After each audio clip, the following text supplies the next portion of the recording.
And that was just a little trailer of Guardians of the Galaxy. Hello, everyone, and welcome to my channel for a change, for a watch-along.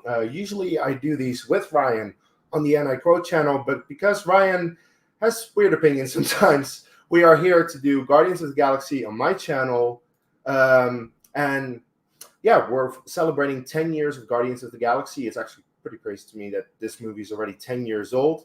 And well, let's introduce the panelists that we have for this watch along. First of all, Jen Godowski, how are you doing? Hey, I'm doing good. Thanks so much for having me. Yeah, thank you for being on. Hope to get some interesting facts that you have to say about this movie, because you always have those during watch-alongs. Next up, we Star Wars side than Marvel, but I'll do my best. Next up, you know him as well from the NI Quote channel, Austin. You're also a regular on the watch-along. Yeah, no, I said I'll join you for this one. I've already said next year, since Ryan refuses to do it on his channel, I'll join you for Revenge of the Sith for the 20th anniversary for that one. Oh, well, sign me up for that one. Yeah, exactly. I think I like that movie very much. So yeah, whatever ones he doesn't want to do there because he's just not a big fan, and you want to do it, I'm in. Thanks, exactly, and I actually think maybe for Revenge of the Sith, we do the 4-hour cut that are edited together with a Clone Wars arc. Oh boy, maybe we'll do that one. It's a long one. I'm down. I am down. Anyway, and our final guest today is Jeremy Potters, who I actually only just met, but welcome to the channel. You're a big fan of this movie, I heard. Mm-hmm. Yeah, thank you for having me. Pez reached out after we did a little conversation on his show about the movie, and yeah, it's one of my favorite MCU movies. I love raccoons. I don't know what else to say. Like, I'm excited to do this. I've never done a watch log. This is gonna be fun. Like, this is gonna be a good hangout and watch a great movie. Yes, indeed. Well, before we actually start with the movie, I'm going to quickly explain the idea of this, because I cannot show this movie on my channel. For the people who are waiting for me to show the actual movie right here on my channel, that's not what we're doing. I have the movie queued up on my Disney Plus on my computer on my second screen, and everyone has the same. Like, we're just going to watch it by ourselves, and in the meantime, we comment on the movie. So that's the idea. But first of all, I want to ask everyone, this movie came out 10 years ago. Did you see it 10 years ago in the theater? Or maybe did you not catch it in the theater and you saw it later? And what was your first reaction to watching this movie? Jen? I did see it in the theater. I actually went with a group of friends from work where I was working at the time. And it was really funny because we were cracking jokes on one of the guys that was with, because he's really much the character of Star-Lord. So it was actually a really funny moment that I'll never forget, where they showed a certain moment with Star-Lord, and then one of the guys yelled out, "That's so-and-so when he was a kid," and the whole theater laughed at that moment. It was actually really cool. So I enjoyed this movie very much. I think it's one of the best in the MCU, in my opinion. So I'm ready to rewatch it. Yeah, I agree with you on one of the best, one of the most fun, at least. Austin, what was your first time watching this movie? Yeah, I saw it opening night, that Thursday night, I believe, the 10 o'clock show with my buddy Dagan Briggs at the time. We were in that sweet spot where we were seeing just about everything, every Thursday night, whatever came out. Got us tickets for this, saw it, then saw it again probably about a week later with my girlfriend at the time, and then I think a few weeks later, I think I went back and saw it again, took my sister, because like everybody was, the word was getting around about how fun the movie was, and I enjoyed it very much. I think as soon as I saw Chris Pratt dancing to Redbones, "Come and Get Your Love," using a rat as a microphone, I was like, yeah, I think I'm going to have a good time with this one. It's going to be right up my alley. Yeah, exactly. All right, Jeremy, what was it like for you to watch Guardians for the first time? I also was an opening night Thursday. I will say 7 or 8 o'clock, whenever the first show was. Some guys got a hold of me, though. Those guys I didn't usually hang out with, and not close friends, but like acquaintances, and they were getting into the Marvel movies and had no clue what this was. Like, they had no concept from the comics, no idea what to expect. So they kind of brought me along as like a fill in the gap afterwards, like encyclopedia kind of guy. And I kind of connected some dots for them. And I was like, I don't know what they're going to do with the movies, but you just saw, like, it was a lot of fun. And like Pez said, as soon as a space rat becomes a microphone, I'm hooked. Like you just ride the ride from there on out. So I'm excited. Cool. Actually, unlike the rest of you, I didn't see this one in the theater back then. I started to go very actively to the theater a year later, 2015. But in 2014, I was not really going to the movies in the theater just yet. And then this movie, like a lot of people were raving about it. So months after it had been released on DVD, streaming, that kind of stuff, I caught it. And I loved it so much the first time that I instantly went back and watched it again the same day. I loved this movie so much the first time. I had to see it again. I was hooked on a feeling, as one of the songs in this movie will tell you, because this movie was just so much fun. And ever since when it first came out, this was easily my favorite MCU movie that has now been overtaken by the one behind me on the poster, but this is still my second favorite. I still adore it to bits. We actually have a little comment from Ryan here. What's this? My team on another channel. I know. Sorry. Exactly. Yeah, Ryan, we are doing a watch along on my channel for a change, because for some damn reason you didn't want to do this one, so we're doing it here. Yep. Sorry. Oh, Good, Jeremy, how are you doing? Oh, hi, Case. Hi, Ryan. Good to see you. We are going to watch Guardians of the Galaxy from the very beginning. So cue up your movies. At the very beginning of the movie, I'm like 2 seconds in, and we're going to press the button known as play. In 3, 2, 1, play. Right. Intense sequences of sci-fi violence and action in some language. Some flashing light sequences may affect photosensitive viewers. So, right. Nicely done. Nicely done. I don't have that. I just have Awesome Mix Volume 1. Well, when I went to press, undo my screen to press play, it brought up the PG-13, criterion. Okay. So, yeah. Oh, 1988. I was 2 years old. I was 1. Yeah. I was a baby. I was -5. I wasn't born yet. Not even a twinkle in your father's eye. All right. That's right.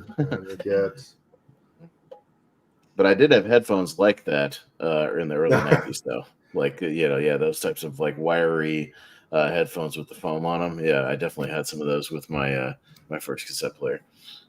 I think everybody did, right? Like that was pretty much everybody did. That's standard issue until 1996. Yeah, mid 90s they finally came out with some more comfortable ones that were like less. I didn't like the wire ones, like the thin steel wire ones, because they got caught in your hair and they would like pull your hair and you pull them off and you'd always catch something.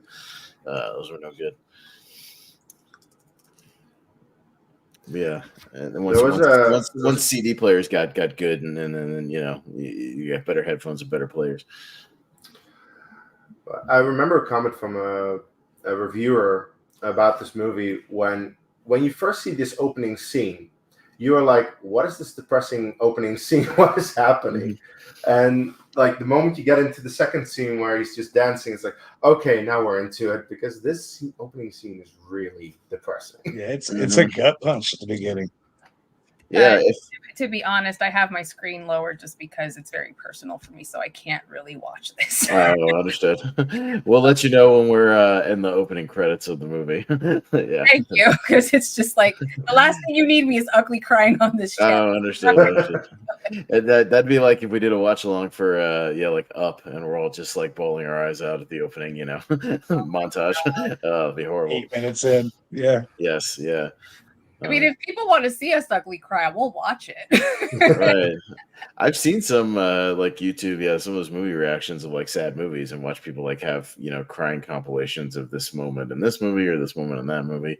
I saw a crying compilation recently. It was all the Brooks stuff in Shawshank Redemption. The Brooks monologue that ends with him, unfortunately, like doing what he does to himself and saying Brooks was here, and it's just people ugly crying on screen and things like that. I saw something of, what was the other one? It was like Forrest Gump, the part where he says, like, is he smart or is he like me? My gosh, It's just like, it's like, geez, really, yeah. I think one thing with my experience with what I've lived through, not to get too personal, but one of the things you never hear people talk about is how you actually get triggered in films because of what you lived through. Oh, sure. Yeah, absolutely. It's something you actually don't even think about, because movies are supposed to be a way of escape, but then at the same time, depending on the story, it's all supposed to be relatable. So, and it doesn't have to necessarily be a some kind of traumatic event or something like a cancer or disease or something. It could be just a relationship the two characters have that relates to some relationship you had, a relationship with a parent or a friend or a brother, sister, just whatever. It can be just little moments that you'd be like, man, I had a moment like that, just like, something like that. Yeah, exactly. Yeah. By the way, Jen, the sad scene is over. We're going through the Marvel logo now. So yeah, we're in the Marvel logo. So we're jumping to the I'm good. Thank you. We're jumping to Star-Lord now, yeah. And we got some more comments from Ryan. Jen, Austin, and I are the same age. Yeah, I'm a little bit younger than you guys. That's okay. I'm an 86 kid, yeah. That's right. And then if you like this video, you're welcome. Well, thank you. Please, if you're watching, like and share this and leave a comment. That's helpful for the channel, of course. And Ryan has to shamelessly plug his next Karate Kid watch along next week, next Friday on the NI Code channel. So if you like the Karate Kid and you want to watch that along with a couple of movie nerds, then go over to the NI Code channel for him. There you go, Ryan. Shameless plug for you. Yeah, for sure. I've done plenty of those. But I still cannot get over the fact that Bradley Cooper is Rocket, because I can't hear him. I can't. I've always tried to see him do the voice, and I can't. My brain does not connect those dots. Yeah, and I hardly ever see interviews where he's doing the voice either, so it's still hard to connect. Of do the voice, and it's not really. I don't know if they alter it a little bit, in post or something. They might just a tad. I don't know if they did, because I've actually seen behind the scenes of him recording the voice, and he sounds exactly the same. I mean, I could be wrong, but that was not what I. It sounds like he's doing, both a Boston and a New York thing, just all mashed into one. He's trying to do it. Oh yeah. It's like, hey, come on over here. What's going on? That's just. And for me being in New York, I always love that. It's like, thank you. Yeah. You have a plan. What percentage of a plan do you have? We'll get to that later.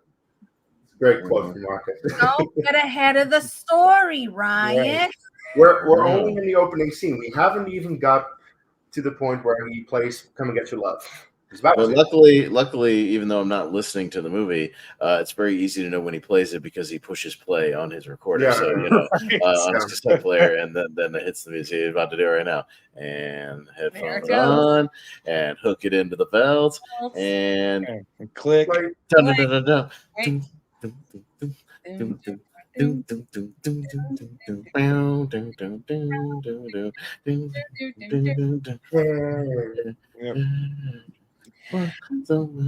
what I'm loving right now on social media is who had the best opening scene dance, Deadpool or Peter.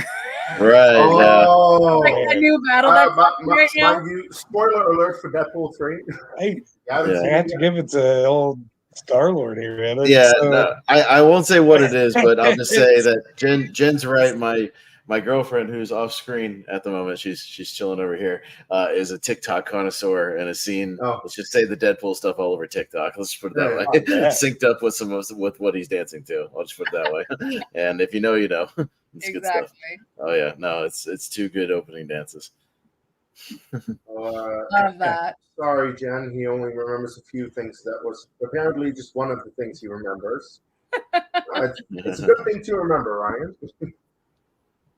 Come and get your love. Come and get your love.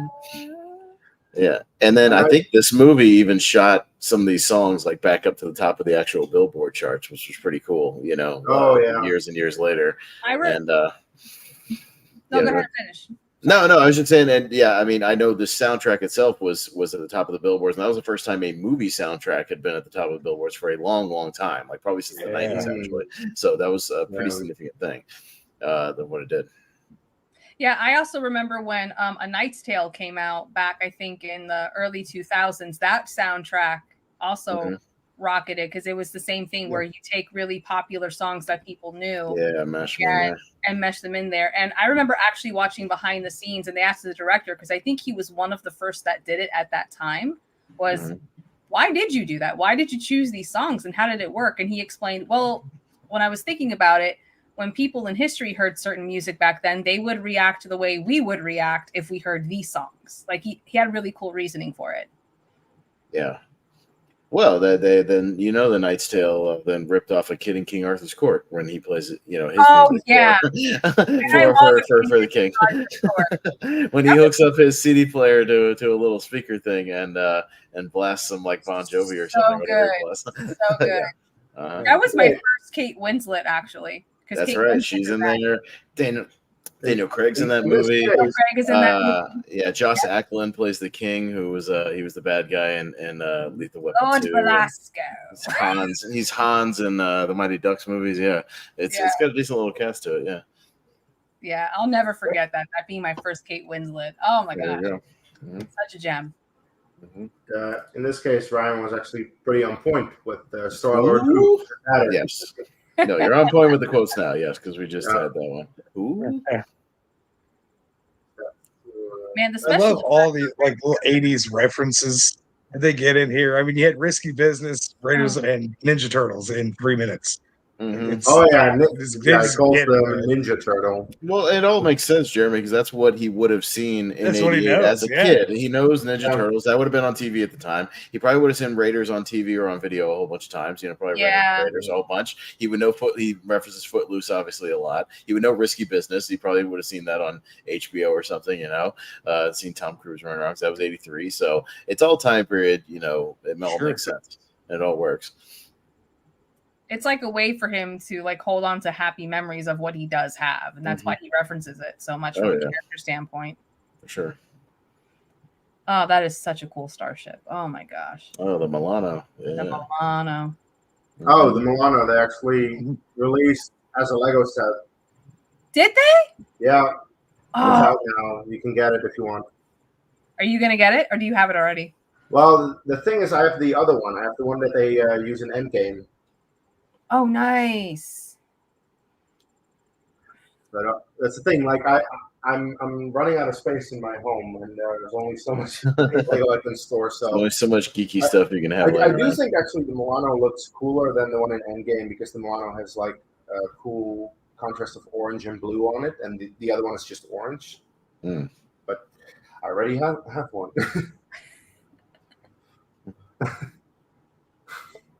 Rocking it like Captain Kirk. Always got. Oh my gosh! Yeah, very much like Kirk. Yeah. Yep. I'm totally honest with you. I'm glad you're here. Captain Kirk was always with some other colored lady, Exactly. Green lady, pink lady, blue lady. Also, the scene in Star Trek '09 where he's with a green girl in bed, and then Gamora comes in. Which is even funnier now, considering that Gamora, the actress, plays green alien in this movie. Yeah. What's funny? I went back and watched The Terminal, right, with Tom Hanks, the Spielberg movie, and Zoe Saldana's in that. And you know what her like one character quirk is that she bonds with Diego Luna over is that they're both Star Trek fans. Yep. And which is a weird thing when you go back and watch it. You're like, oh, she's like a super Star Trek fan in the movie, like her character is. And then of course, about 5 years later, she's rocking Star Trek. So I was like, that's pretty cool. That is cool. Yeah. It's fun. One of the best daddies in the galaxy, Yondu. Yep. We were just Michael Rooker is awesome. I was just I've been introducing my girlfriend to Kevin Smith movies. We were just watching Mallrats the other day where Michael Rooker gets the stink palm. Yeah. It's great. Yep. By the way, if you want to see the worst side of Michael Rooker, don't ever watch Henry Portrait of a Serial Killer. It will creep you the hell out. That's wild. For the people who are watching Guardians 2 after this, get ready to cry because as much as I don't like that movie, is as much as I do cry for his death because my God, it just kills me every time. Yeah. But no, he's a James Gunn guy because he's in most of his movies. Slither. He's kind of the main thing about Slither, and I believe he shows up in Super for a little bit. Oh, so we should, Savant in the Suicide Squad. Mm-hmm. Yeah, at the beginning of the Suicide Squad. Yep. Yeah, but it's pretty crazy. It's pretty crazy that the guy who directed this is now in charge of DC. That's insane. Oh my gosh. Mm-hmm. I think this is a great introduction to a villain. It's the forgettable villain of the MCU. Hey, I'll tell you this though, compared to some of the villains we've gotten lately, Ronan's like a step above a lot of those. So sorry. Yeah, Ronan goes hard, man. Ronan goes harder than the entire movie. Than bland Ronan and the Marvels. So right now, Ronan, you increased your stock by not doing anything. So fine. But then this actor who plays Ronan, Lee Pace, I mean, like whatever he does, it's just so iconic. It's good. He He's so auditioned intense. for Quill. Mm-hmm. He almost was Quill. He auditioned for it initially, and then they made him Ronan. Yeah, that would have been weird. Yeah, that would have been a little weird. It's interesting how now hearing that I can't really picture him as Peter Quill. I can't see that. No, but they auditioned a lot of people though. I know some of the people. The guy who was the second choice actually, until Chris Pratt came in and nailed it, was Glenn Howerton from It's Always Sunny in Philadelphia and for Blackberry. Wow. Yeah. Dennis from Sunny in Philadelphia. He would have been pretty good. He could have done it. I think he could have been all right. Yeah. Right. Anyway, for the people who might just be joining us, we are doing a watch-along, the 10th anniversary of Guardians of the Galaxy. We're all watching it on our own streaming service. And right now, we are at the 15-minute mark. Ronan and Nebula and Gamora are talking about what to do with the orb that they're after. Yeah. If you want to sync it up, that's where we are in the movie. Mm-hmm. This is the first time Thanos was mentioned by name, I think, too. Yeah. It is. It's also the first movie where it actually has speaking lines in the MCU. Because he only shows up at the very end of the Avengers and just gives a smile. Yeah. Because he's kind of alluded to, they talk around him in the Avengers, like in the one scene, or Loki's with the Watcher guy or whatever he is. Like they talk around it, but they don't like really say it directly. But they're like, if you fail, he will, do something. But however they word it, like he'll do something about it, something like that. You don't want to fail him, something like that. And and then we finally get to see it. But I'm glad that it actually was. It's kind of cool. They thought this early, and that it was actually Josh Brolin when he shows up. Oh, there's our Stan Lee cameo. Hey. There he is. Speaking of there's Rocket. What up, bud? And speaking of Mallrats with Stan Lee, because that's the OG Stan Lee cameo was Mallrats. Anyway, Ryan is saying that he hopes that James Gunn doesn't ruin Superman. Well, he's going to crush, man. We'll see. It's going to be great. I'm skeptical, but we'll see. I'm also skeptical. I'm not. But I'm a Snyder guy, so I'm a Cavill guy, and I'm just. I also really like Cavill Superman, so that's. I really enjoyed Man of Steel, and for me, because I'm into sci-fi, I really like the angle they took. I mean, I didn't see anything wrong with it. Yeah, I agree. I also like Man of Steel. I don't love that we're going back to underpants on the outside. I think that's very old fashioned. I don't know. I don't like that we're going back to classic. I like the more streamlined look too. Definitely. It's like, it's just odd to me. We'll see. I'm ready for a good old gee, yaw, shucks. Let me get that cat out of the tree for you, Superman. I think we need that guy. Yeah, you got to take a swing. Yeah, you either got to go you can't go in between. Yeah, you got to go back to George Reeves Superman. You get 50s Superman with black and white Superman. Yeah. Right. Okay. If we're going 50s, 60s, do you want also the words to appear on the screen when they punch and then the crazy sound? Yeah. You know what? I don't mind. I do not mind a little nostalgia sometimes, especially if they find a way to make it work and make it make sense. I'm all for it. I like how they did that in the Lego Batman movie. So funny. Exactly. It was so great.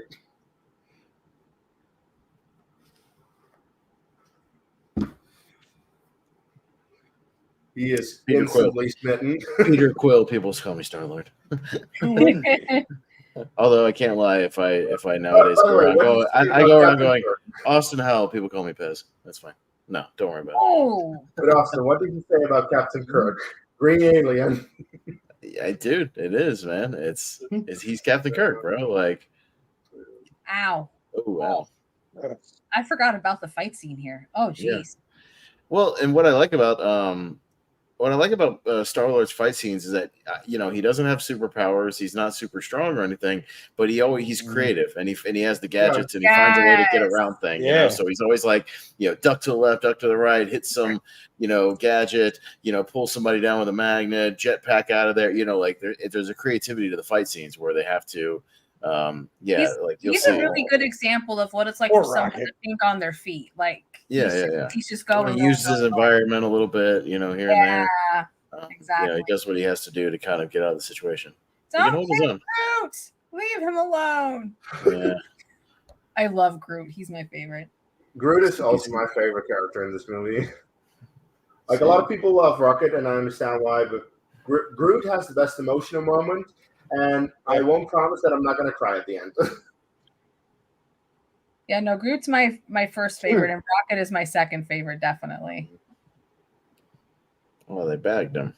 I think we haven't seen my favorite yet. We're gonna get there. We'll get there. Drax? Oh yeah.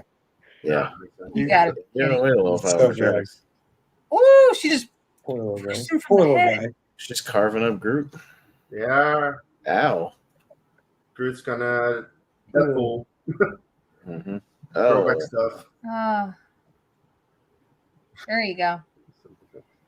Go. It's gonna hurt.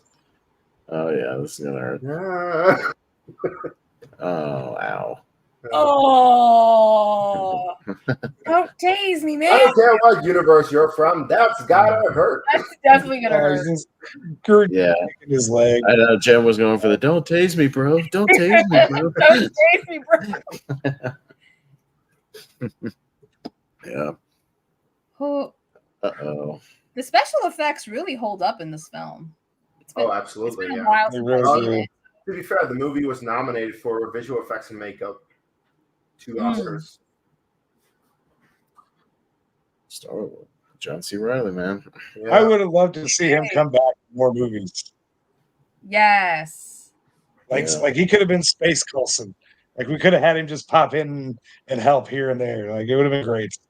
Yeah, even just pop in at Guardians 3 for a minute would have been fun. Just to pop up for a second. Yeah, we'll see. Maybe. What did you guys think of the Guardians holiday special? That was fun. Silly. I enjoyed it. It's so fun. So much fun. I didn't watch it. It was yet. the only way we're getting Kevin Bacon in the MCU. Well, Was by kidnapping. the thing is actually the holiday special is somewhat needed to understand where Guardians 3 starts. Yeah, that's true. That's very true. Especially as we continue on with newer films and newer stories, we have new people coming in that may have not started from the beginning. So sometimes those little stories are necessary just to help people stay up to date as possible. By the way, speaking of the Phantom Menace, that is the voice of Darth Maul in the Phantom Menace, Peter Serafinowicz. Mm-hmm. Hey! Yeah. But yeah, if you want to watch the story of the Guardians in chronological order, Guardians 1, 2, Infinity War, Endgame, Thor: Love and Thunder, the Guardians Holiday Special, and Guardians Volume 3. I love how Groot has to bend down and look. Yeah, exactly. Oh, this is such a stupid joke, but I love it. There's that trailer moment. Yeah. Oh, I'm so sorry. No, I didn't know how this works. I don't know. Now, what's interesting is that in the trailer, they initially also included Drax, but they decided not to do that to have him introduced later in the prison. Yeah. Mm-hmm. I like seeing the film and knowing that. I think that was a really good move. Yeah. Peter Serafinowicz has my favorite scene in John Wick Chapter 2, the wine tasting, gun picking out scene. And he's the wine tasting guy who sets out the guns. And, John Wick goes, I need something bold, robust. He goes, bold. robust, the AR-15, you know, and, you know, putting out all the guns, and yeah, it's all such a great scene. He's the best. I love how Rocket is already like, I'm already planning an escape. I'll be out of here. Not a raccoon. No, like no one listens to him because they're like, "You're a tiny raccoon. What are you gonna do?" It's like, Yeah. But he actually does have a plan. it's like, seriously, take his track record seriously. Yeah, We and that's something where Guardians 3 comes back to, because Guardians 3 goes a bit into the history of Rocket, how he was created, and that he indeed break out of prison several times, and that he's very capable of doing that. Oh, this guy, the blue guy, is the guy who plays Darth Vader in the suit in Rogue One. Really? What? Yes. Yeah, big That's tall dude. cool. That's so cool. Well, you got to have a tall guy, because David Prowse was like huge. He was David Prowse was like legit like 6'10" or something like that. Like he was a big dude. Wow. Yeah. If you ever want to see David Prowse, OG Darth Vader, in all of his old school bodybuilding glory, watch A Clockwork Orange, the Kubrick movie. He's the big dude carrying the guy in the wheelchair around, like in the mansion in that movie. Oh, wow. The big jacked up dude. He was like a bodybuilder back in the day. Yeah. And big British dude. Dang it, Vader. Come on.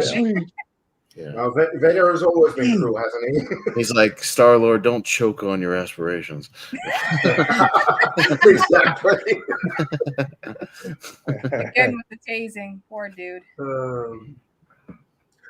Yeah, I've always wondered why they have to shower in carrot juice. It doesn't make any sense. Yeah. Chris Pratt got really buff for this role, because anyone who watched Parks and Rec back in the day knows that he was chubby. Well, and do you remember how they explained it the next season? He came back for like season 7 of Parks and Rec. How they explained him losing all the weight. No, what happened? It was just one quick line. They just brushed it over and moved on. Somebody sees him again for the first time after he's been away. They're like, "Holy shit, you're like shredded. What happened?" He's just like, "I stopped drinking beer." And that's how and then they just move on. Like they don't even really address it after that. They just move on, because they still had one more season of Parks and Rec to do after he had already filmed Guardians. And there's also he was shredded for the final season. Yeah, and there's also an episode in Parks and Rec. There's an episode where Chris Pratt's character meets with Peter Serafinowicz because they were shooting Guardians at the time, and he wanted to be in Parks and Rec. Mm-hmm. Yeah. There's what's his name? The Trauma guy. Nathan Fillion? No, the Trauma Studios guy. He was standing up there on the balcony. Hang on. I don't know. I'm blanking on his name. Lloyd Kaufman. Yeah. Lloyd Kaufman. He runs Trauma. He's buddies with James Gunn. James Gunn made a Trauma movie back in the day. That was like his first movie. Like the Trauma, for anybody who doesn't know, Trauma Studios made their most famous movies, The Toxic Avenger, the original one, and then they made a bunch of just crummy horror movies.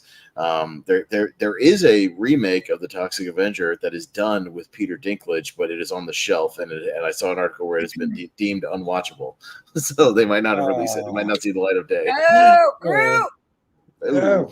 Groot, get your fingers out of Nathan Fillion's nose. Oh, here goes Rocket. Here goes Rocket.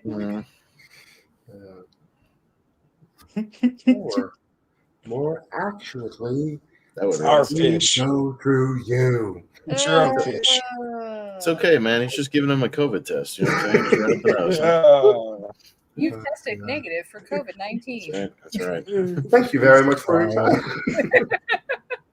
I was going to say a moment ago, I really love it when writers do really one-liners well, like you were mentioning with the beer with Chris Pratt, with the new movie coming out, the new Captain America movie. Even in the trailer, I must admit, I'm still getting to the new look. It's like it's either shave the mustache or action. I was like, yeah. That's all I need. I really wanted him to have the mustache. Huh? What did you say, Jeremy? Oh, I said I really wanted him to have the mustache. I've never seen Harrison Ford with a big bushy mustache, and we're still not going to get it. Nope, that's not the look. I'll get over it. There he is. I love the sleeping situation. Everyone's just everywhere. If you are a germaphobe, that is the worst predicament. Oh yeah. Roots against the wall. Like I watched the Blu-ray for this and the behind-the-scenes stuff and also the audio commentary. And James Gunn was like, "I actually saw this in a prison once, and I thought it was a good idea." Oh wow! Was it like a Turkish prison?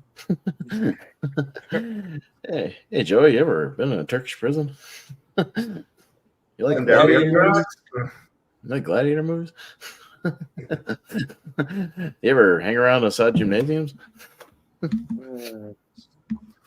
I think one of the most interesting skills in the prison scene is just looking at some of the characters and how long that barcode is on their leg, like who has the longest one with their history. Such a unique detail.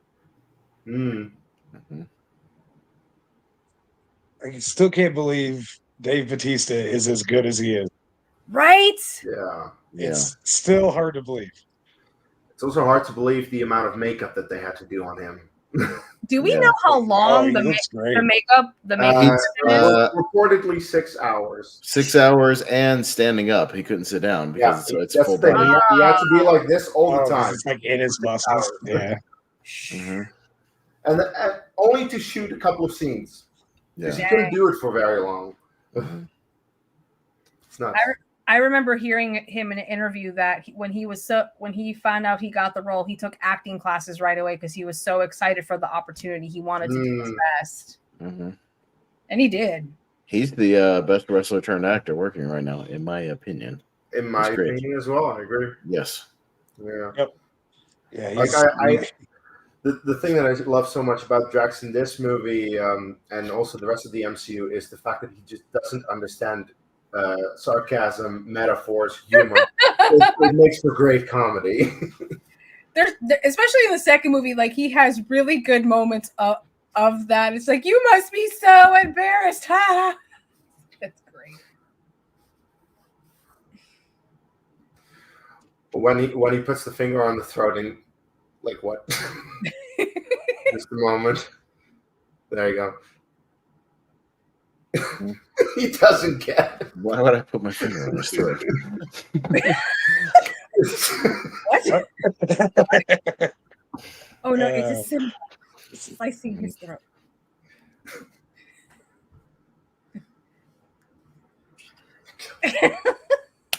She was right. Yeah. No. He's like, oh yeah, I know what that is. No. No. Like the moment that Drax shoots him a look, he's like, no, absolutely not. Oh, that's perfect.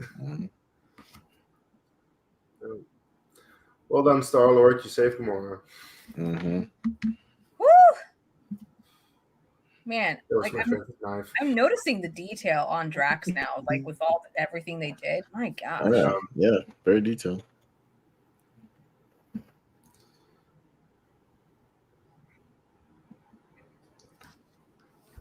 Gotta sell that orb. Oh, we're getting that. He's like Sylvester Stallone in Escape Plan. He's like, I can get out of any prison. We'll do it. That's right. I think one of my favorite moments in these films is when Rocket says, I need that guy's eye, or I need that guy's leg. No, we don't. We don't need that guy's eye.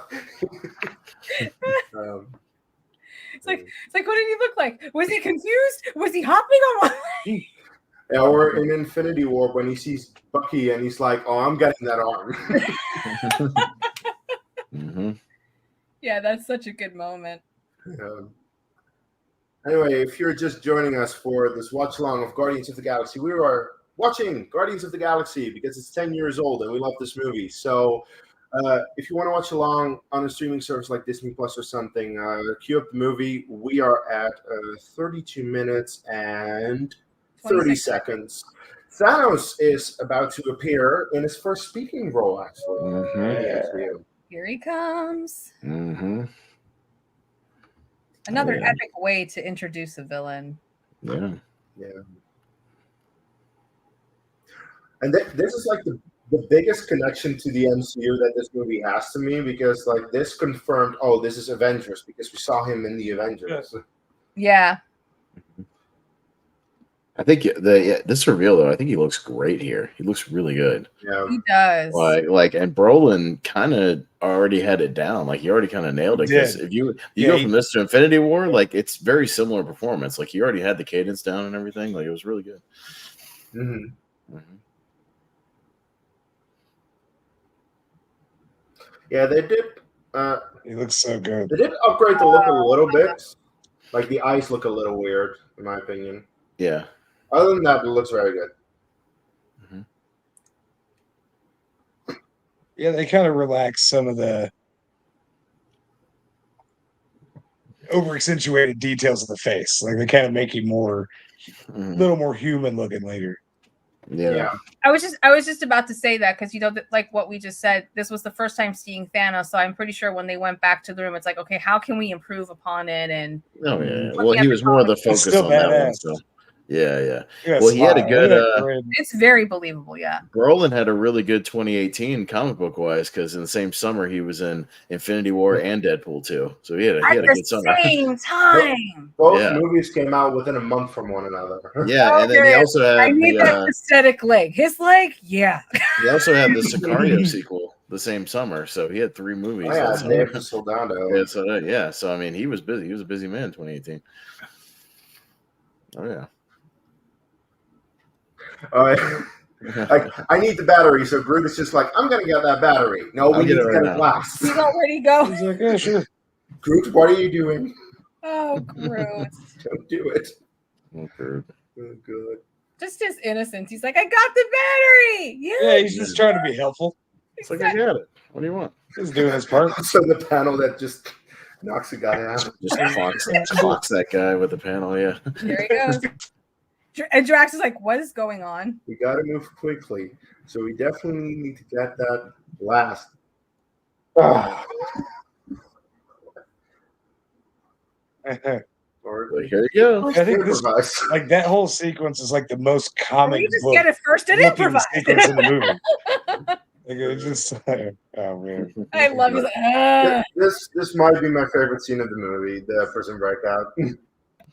I appreciate a good prison break in a movie. It's always fun. You know what movie has a hell of an underrated prison break that's awesome?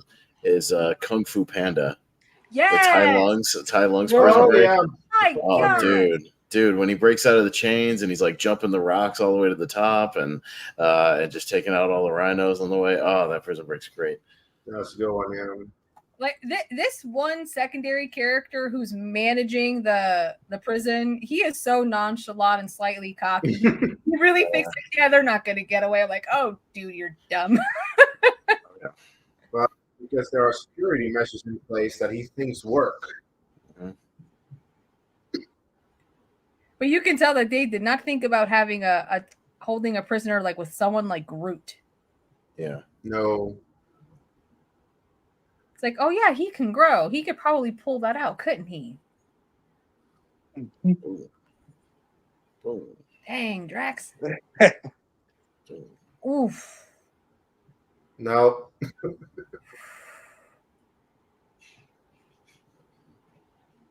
No. Creepy little beast. It's like Drax. It's like Drax. Rocky gets a gun. Drax, what did you do? Yeah. You up in prison. I was a wrestler. Yeah. Oh, that's so good. Yeah. That's such a good scene. That's such a good shot right there. Yeah, it's pretty awesome. You need my what? Just the conversation. Just a little quick cut. He needs the leg. He doesn't even need the leg. Again, you all did not think this through with some of these prisoners. I mean, geez. Yeah. Ow. He's got it. You should not have told her that. Poor guy.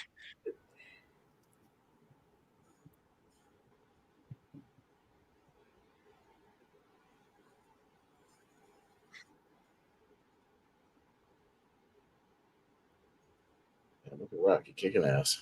Wow. Not damn. Armband. Mm-hmm.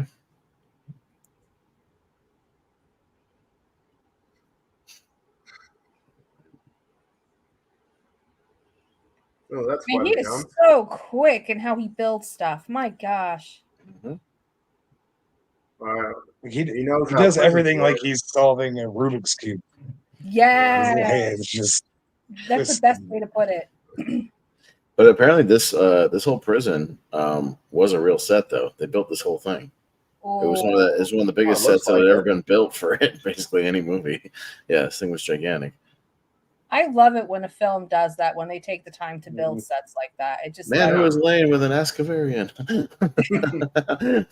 Good line. Money shot. Oh yeah. Love it. Any Game of Thrones fans might recognize this actor. He's one of the slavers in Slaver's Bay. Ooh. I know it's very niche, but I know Game of Thrones well.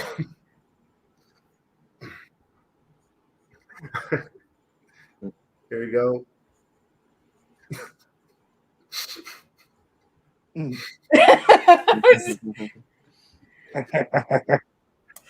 Was it funny? Quill lost 30,000 units for a prank.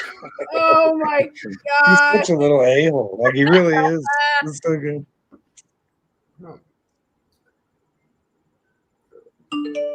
Actually, I have a comment from Brian Nussbaum saying, "I've blink and miss it." Nathan Fillion voiced one of the. Yeah, prisoners. we talked about that. I pointed him out he's earlier. the guy who gets the Groot's fingers in his nose. Yeah, Yep. gross. But welcome, Brian, to the stream.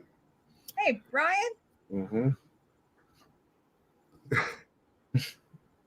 We are during the prison break of Guardians of the Galaxy. They're about to fire some rockets at the windows, and the Guardians are fire some holding on rockets for their life. Mm-hmm.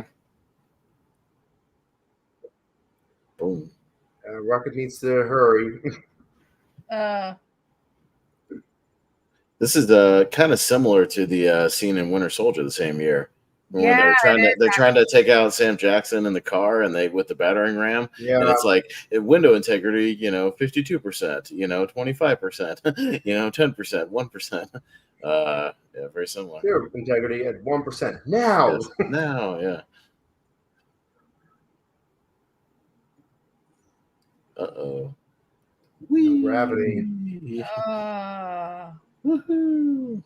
Yay, Rocket! Genius movie.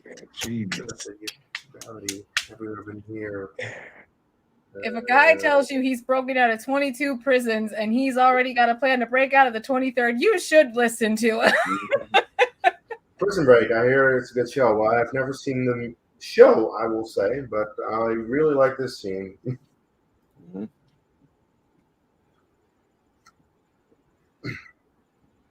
Oh, wow.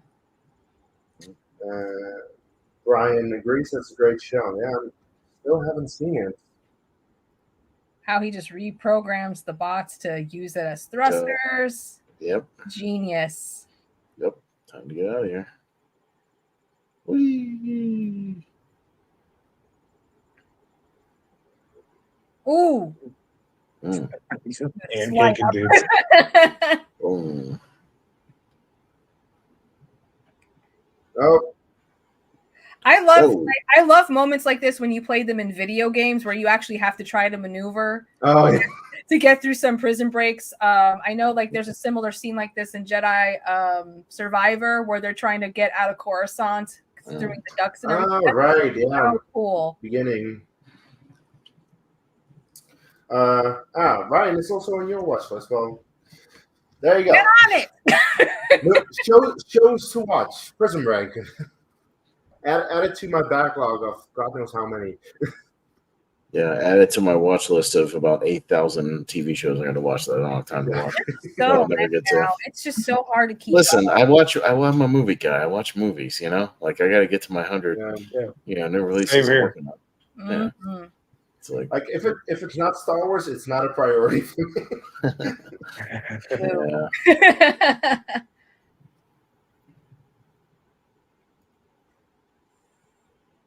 Had to get his gear. Oh, what a shot. Ba-choom. I tase you all back. Ha ha. Yeah, just a helmet and 2 guns, and all of a sudden Star-Lord can do everything. Yeah, well, he's very talented. Yeah. My He's neck. got instead of 2 swords, he's got 2 guns and maximum effort. It's like the saying goes, less is more. Mm-hmm. Yeah, this is my watch list as well, Ryan. 6 miles long. Too many things. Also, it's very fitting that the song Escape plays the moment they've escaped. And we switched That's to what Pina we Colada, right? Oh, yeah. Pina Colada. And let's knock out Darth Vader. Hey, Vader. It's just vibing. Boom. Bye, Vader. Just hanging out. Oof. Here he comes. My other favorite use of Pina Colada in a movie is in the movie Dirty Work with Norm Macdonald, when there's about to be a bar fight between Norm Macdonald and Artie Lang and a whole bunch of guys. And Chris Farley's in the movie, and he goes to the jukebox, and dude's like, one of his buddies like, "You're gonna play something to match the fight, right?" He's like, "Oh yeah, Street Fighting Man, Rolling Stones, B7," and he goes, "You pushed B8," and it starts playing Pina Colada instead. It'd be like Pina Colada, and they're fighting to Pina Colada. It's good stuff. I think another time I've heard that used was in Shrek 1 when Laura Duloc chooses Fiona. Right, yeah. Yeah. And they play that song in the background. Yeah, because when the mirror is introducing all the princesses to Lord Farquaad, and he introduces Fiona, he's telling the story about Fiona, like she's in a tower, she's protected by the dragon, and in the meantime, she likes to drink pina coladas and getting caught in the rain. And then when he chooses her, the song plays. Lord Farquaad, you could pick one of these lucky bachelorettes. Yeah, doing like the dating game thing. Number three. No, he holds up 2 fingers. He goes, number three.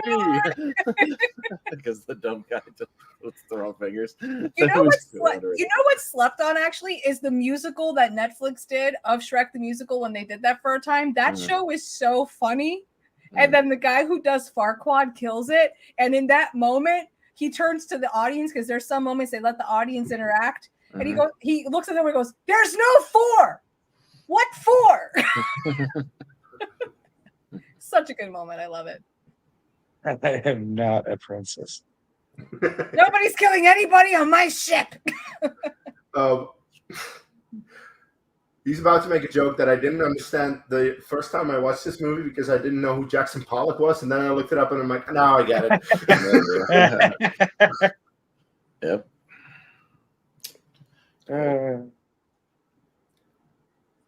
Quill, your ship is filthy. Oh, have any of you played the game of this movie, Guardians of the Galaxy, the game? Place with like Jackson Pollock. The one that came out like a couple years ago. If you don't know who Jackson Pollock is, look him up. You will understand every reference. Anyway, Brian says something about Shrek the Musical. Yes. Brian, I agree. And then, Brian, I'm going to say something that a lot of people will probably give me some hate for. I thought the Fiona in that musical was better than Fiona in the movie. Hot takes. We have her. I think her name is, she's a well-known Broadway actress, and she's done a couple of shows. Sutton Foster is her name, who plays Fiona. She was excellent. Anyway, if you are just joining us, we are watching Guardians of the Galaxy, the first one. It's 10 years old. We are right now 47 minutes and 5 seconds into the movie. If you want to queue it up with a streaming service, Yondu is visiting the broker. And in this scene, Yondu starts talking gibberish. And at one point, crackling behind him cracks, and that is Sean Gunn, the actor, actually cracking because he couldn't take the bullshit that Michael Rooker was doing in the moment. I love those moments when that really happens.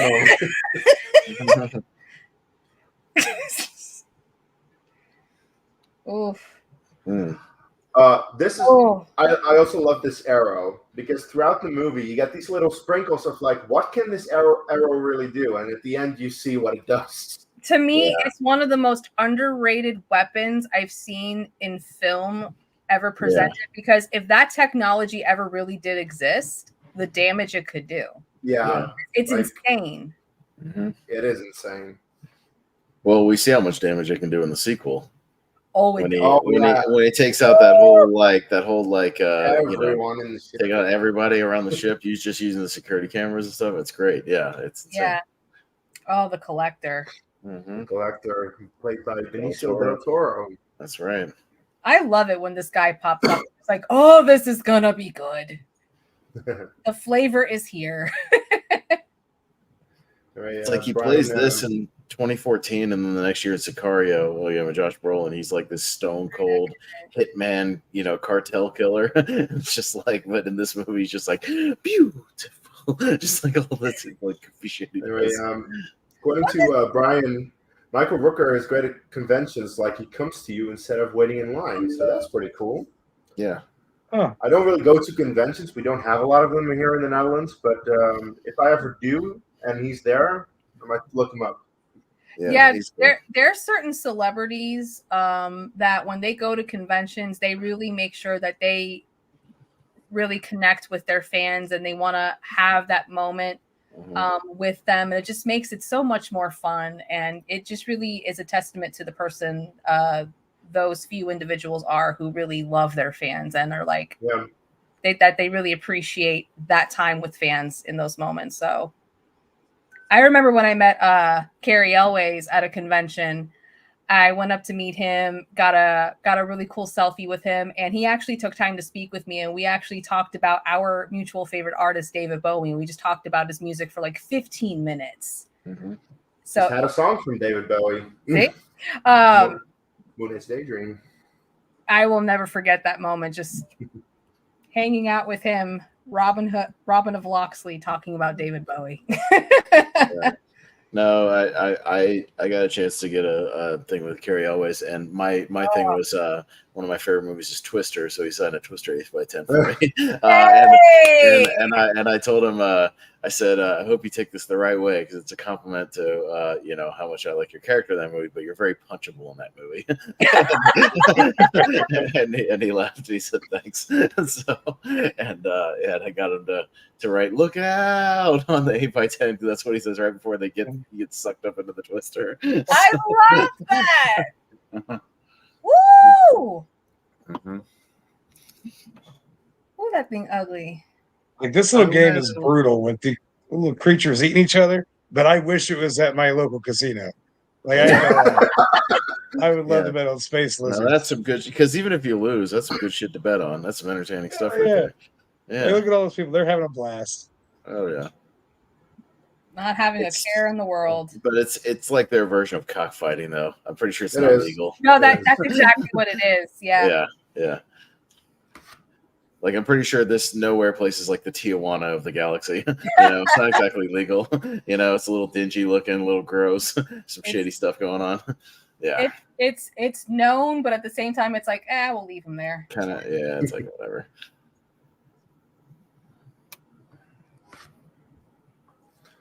I cannot wait for them to revisit the storyline in the sequel because Gamora in this first movie, I think, is probably the least interesting of the Guardians. But I really love how they pick up the storyline in the second one between her and Nebula, and that's one of the best things about the second one, in my opinion.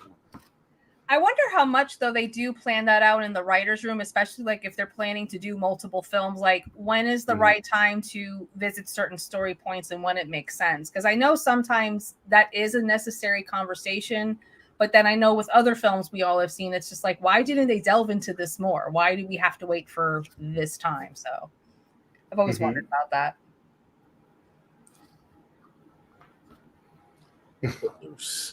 A great hero, Kevin Bacon. And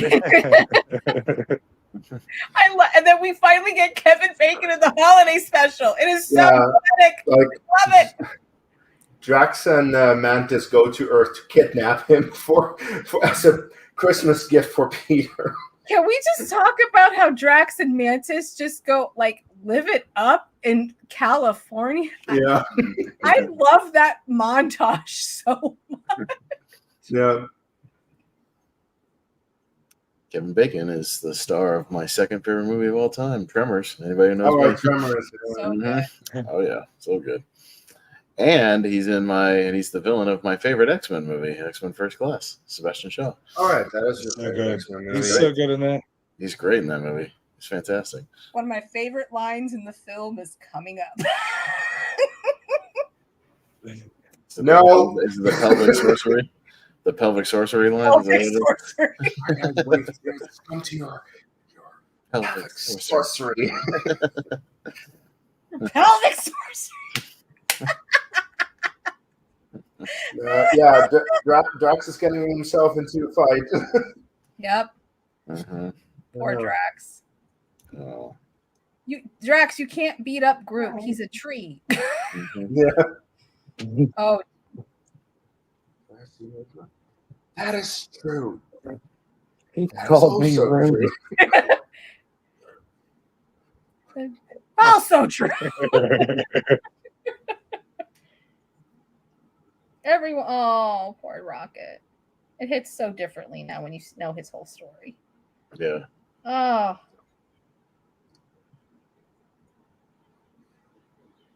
Dang it.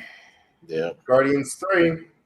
I know. That's why I haven't gone back to watch Guardians 3. I don't like animals, in distress in movies, and I don't know if I can go back to it. Well, no, honestly, when my girlfriend and I came out of that movie, I was like, that movie needed a trigger warning. Because there's some serious shit happening, and it's like, damn. That and the Thor movie with Natalie Portman, Love and Thunder, a lot of people were upset that there wasn't a trigger warning with that. For having cancer, you mean? Huh? Because she had cancer in that movie? Yeah, because there's many people who, like myself, were a caregiver to someone that they lost to cancer, and then people who actually went through it. It's just very triggering. Actually, never thought about that. Yeah, and truth be told, for me, I haven't seen Guardians 3 yet, just because I don't know if I can handle all of the animal cruelty that's in it. So. It's very graphic. Yeah, I've watched reactions to stuff just so I could get the context of it and read up on it so I can understand what was put in the film, but I don't know if I can. Aww. What's the dog's name in Guardians? Does it have a name? It's like Cosmo or something. Cosmo. Yeah, Cosmo. Yeah. Dude, look at him. Oh, so iconic. He looks great. Oh. He looks fabulous. Absolutely fabulous. Yeah, he's fabulous. Oh, yeah, he's fabulous. He looks like Liberace. I love when actors just know how to stand, and that's all they have to do is just stand and look at you, and it just communicates everything you need to know. I love it. He immediately is like, "Can I buy you?" He's instantly like, "Wow, I need it." That's why I own your Coke. You must allow me to pay you now, so that I may own your the moment of your death, of course. I am Groot. He's like, "Yep." He'll turn you into a freaking chair.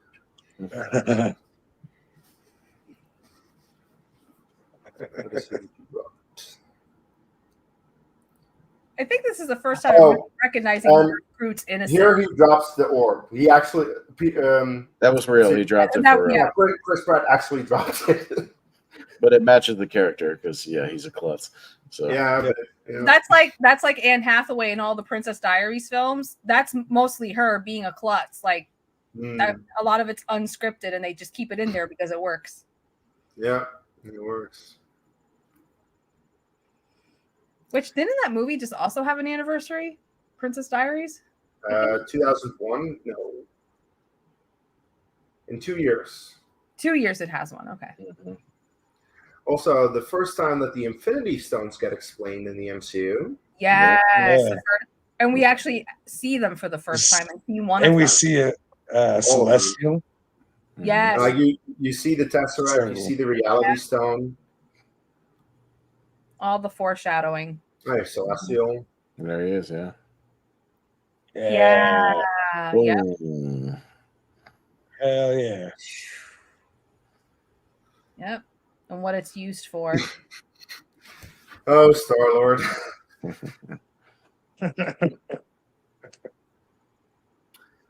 All right, so Brian says the MCU has two great dogs with Cosmo and Lucky. Lucky?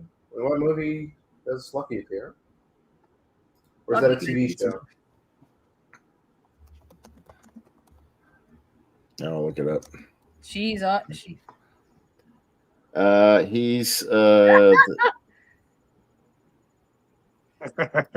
love Rocket. He belongs to Hawkeye TV series. Yes. Hawkeye.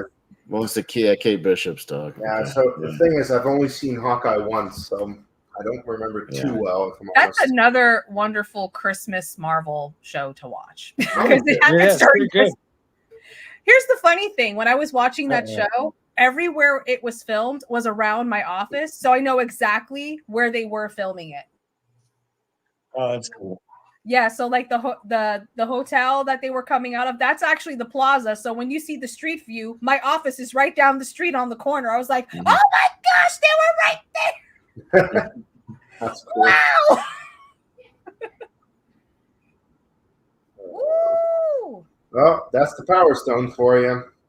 Yeah, man. Run, slow motion jump. And I love all the purple. So much purple. It so looks good. Yeah. And his hair is just standing up.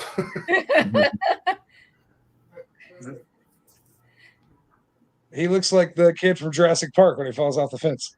Yeah. Oh, yeah, he hurting. There's Cosmo.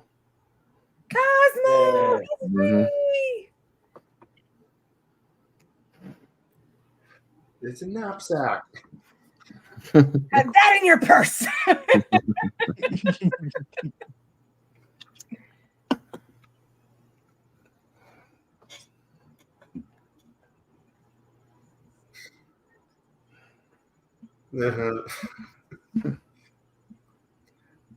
That's foreshadowing. Line.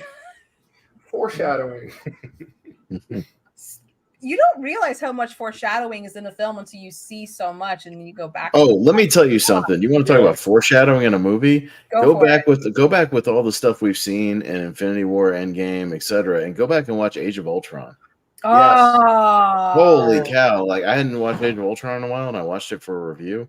Age of Ultron oh my God! Do they drop a whole lot of stuff that comes into play like a few years later? Yeah.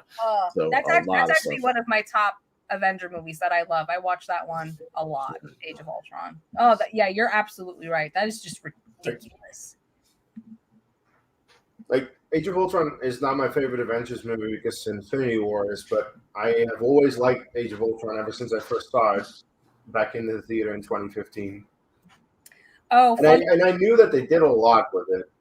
Yeah. Even back then. So I remember on social media a while back when all the Avengers movies were coming out and people were doing fun stuff with editing, someone took the Powerpuff Girls opening and aligned it with the opening of Avengers Age of Ultron, and it actually fit perfectly. Whoever did that originally, thank you. I actually needed that. Oh, here he comes. No. Dang it, Drax. Come on. Yeah, he's going to get his ass handed to him. By the way, in case you're just joining us, we are watching Guardians of the Galaxy for the 10th anniversary of the movie. If you want to queue it up on a streaming service yourself, then go to the hour, 2 minutes, 5 seconds mark. That's where we're at. Right now, Quill and Gamora are trying to get away in some spacecraft and being chased by Nebula while Drax is fighting Ronan.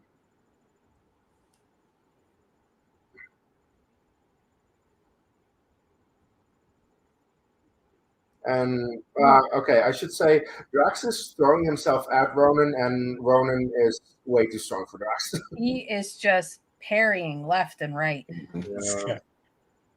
And also, it's not until later movies that you understand how strong Ronan actually is, because he's able to wield an Infinity Stone.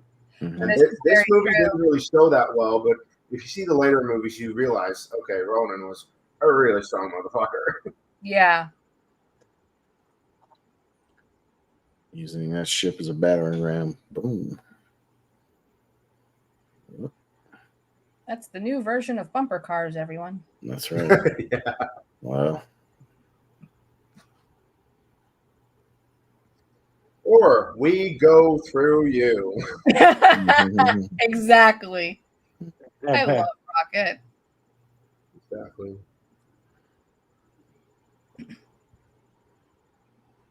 Rocket gets to do all the fun stuff. No. He gets to like, blow a everybody up, build the guns. Like, he gets to do all the cool shit. He has so many good scenes. My golly. Absolutely. I can't remember. Do they ever explain in any of the films or shows like how Rocket and Groot meet? Is that in movie 3? No, they don't explain how they meet. Well, I don't really need to know. It's like how I didn't need to know how Han Solo and Chewbacca met. I didn't need to know it's that. one of those things like Sure. they met. It happened.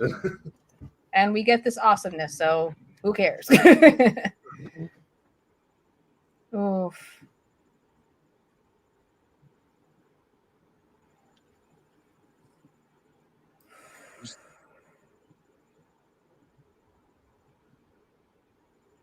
I mean, I guess it says James Gunn has explained it, but we didn't really need to know. How they met? Yeah, he's explained that they met in a well at a zoo.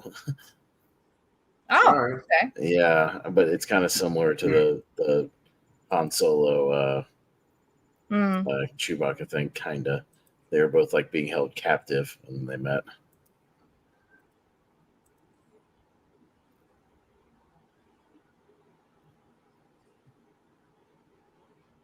Why aren't they meant to go out there? Deep space, man. Yeah, it can't handle the frigid temperatures. Vacuum? No. Oh, boom.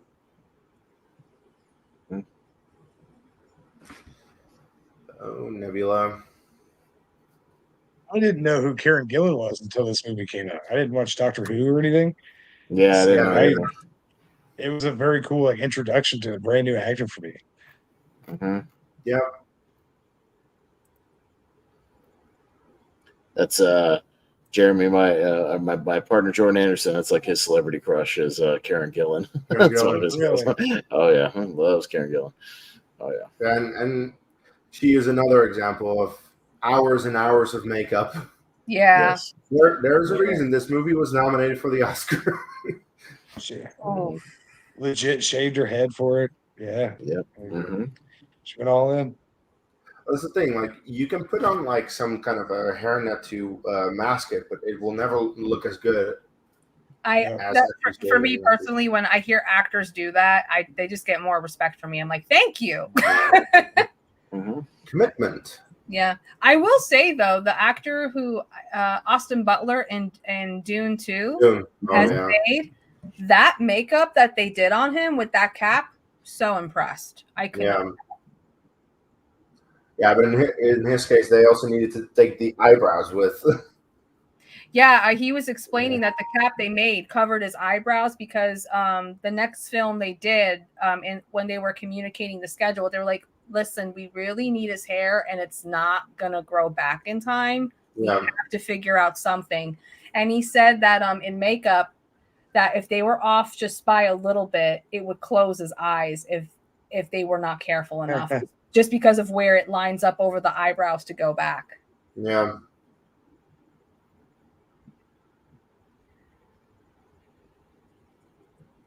Very selfless act from Quill.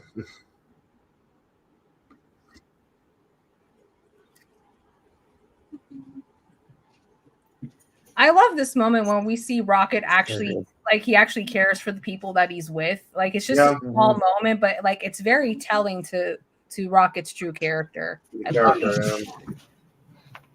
Dude, man.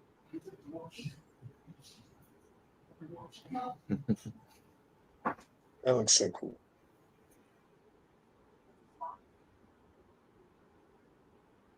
Hey, Pieta. You got him in the tractor beam. Yep. That's right, just like Star Trek. Beat me up, Scotty. That's right. We have a different channel here. Sorry. Star Wars.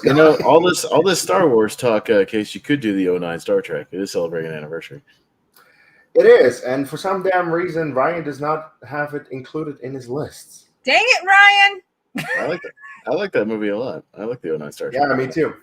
Pretty big fan. You know why I like it so much? Because it looks a lot like a Star Wars movie. Yeah, well, that's J.J. Abrams for you, who would then go to make a Star Wars movie. Pretty much. Then go win and made a Star Wars movie because that's what he really wanted to make. A couple of years later.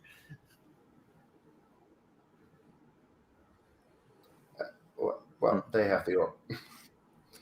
Star Trek starring future Thor, Chris Hemsworth. For the opening scene, yeah. And the opening scene, yeah, it's George Kirk. Welcome home, Peter. Pulp Fiction. I forgot about this. This is definitely a Pulp Fiction nod. From Gunn. Maybe. Oh, yeah. And Groot's a doctor, too. He doesn't get enough credit.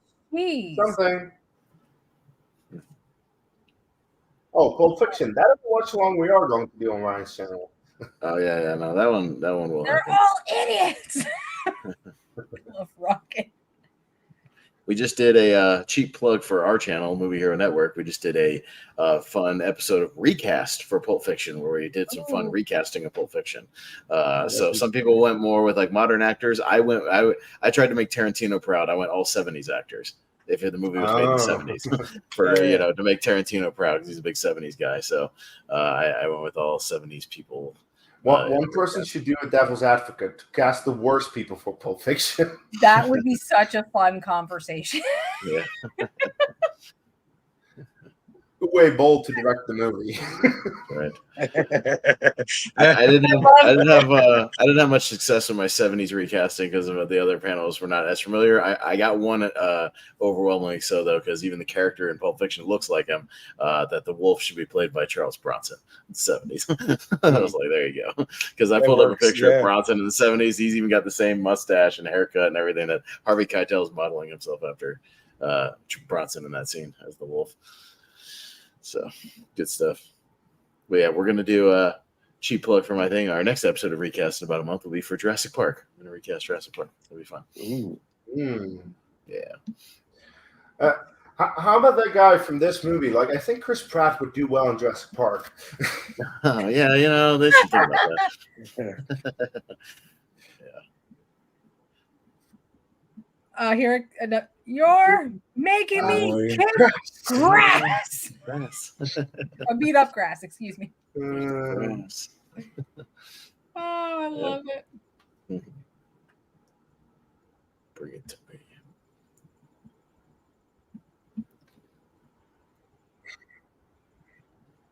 Destroy Zandar for me. I think they said a different guy played him in these scenes where he's just on the screen. That's right. It was the character. Mm-hmm. Really? It did not feel the same. Yeah.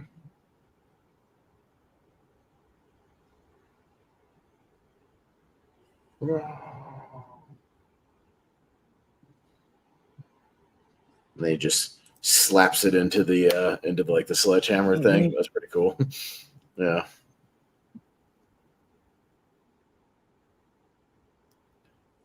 Boom. Super hammer.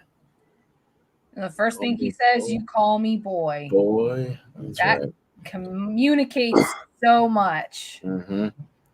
It's like, I ain't your bitch anymore. Yeah. Yeah, and from now on, he has purple eyes and purple accents throughout his body. Mm-hmm. Because of the stone.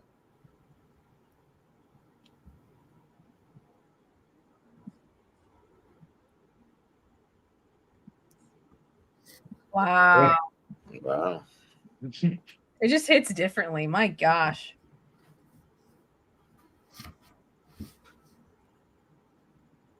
Always wanted to eat you. They ain't never tasted tearing before. Always uses that. Normal people don't even think in that.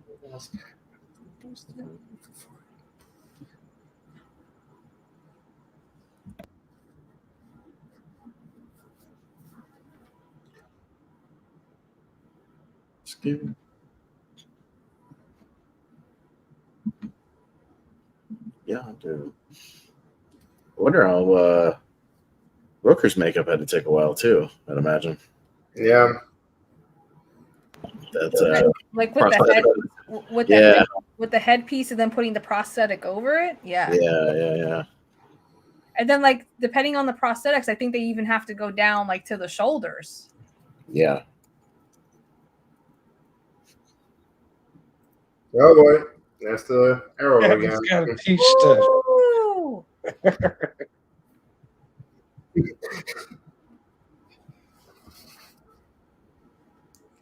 Gonna teach stuff.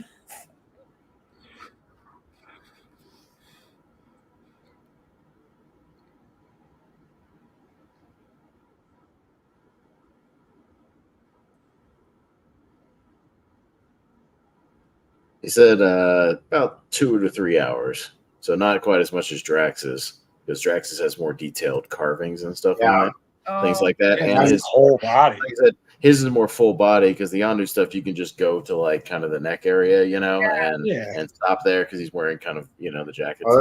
That's the big difference between Drax and so many of these others. Most of the others they have clothing, so that you only have to do the head, maybe like the arms or so. But Drax is the entire upper body. Mm-hmm. Oh yeah.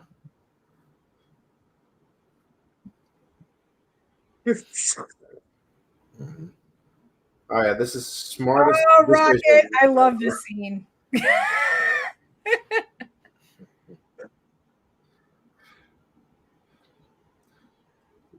Attention, idiots! My own design. Wow.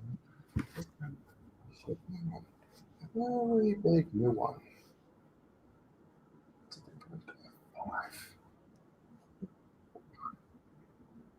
Hold on, wait, Rocket, wait. Figured it out with time. Yeah. Oh, hey, Quill, what's going on? They learned their lesson from the person he means it. By blowing us out. Oh, they're going to blow. They're going to trip you up. At the minutiae of the plan. I am Groot. They are ungrateful.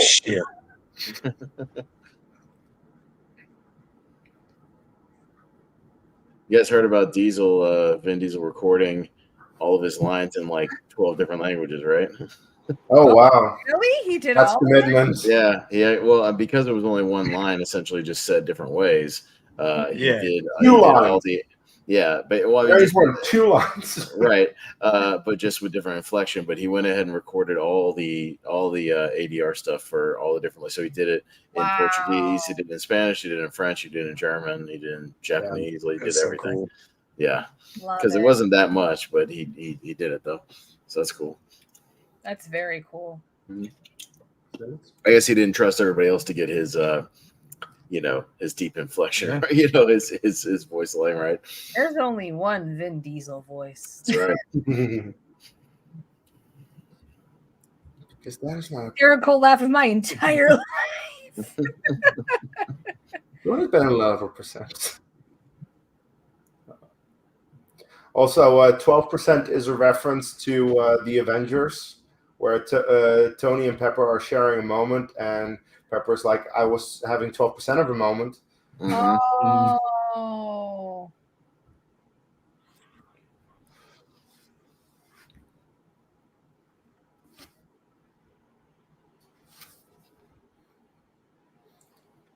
Gotta team up.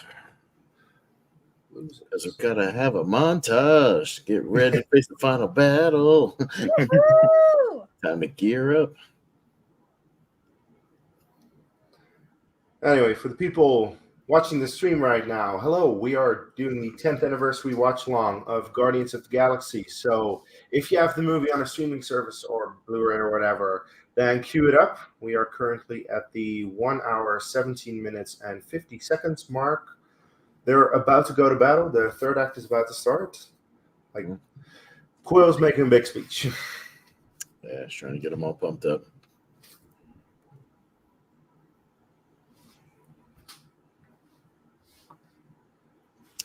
So Thanos at this point doesn't have any Infinity Stones. Had Ronan gotten to Thanos, could he have beaten him? Ronan beaten. Well, Ronan with an Infinity Stone. With an beating Infinity Thanos Stone. Without? Probably, yeah. Maybe. Yeah. Thanos is way smarter though. Like See, he's here's just the so much thing, smarter like, than everybody.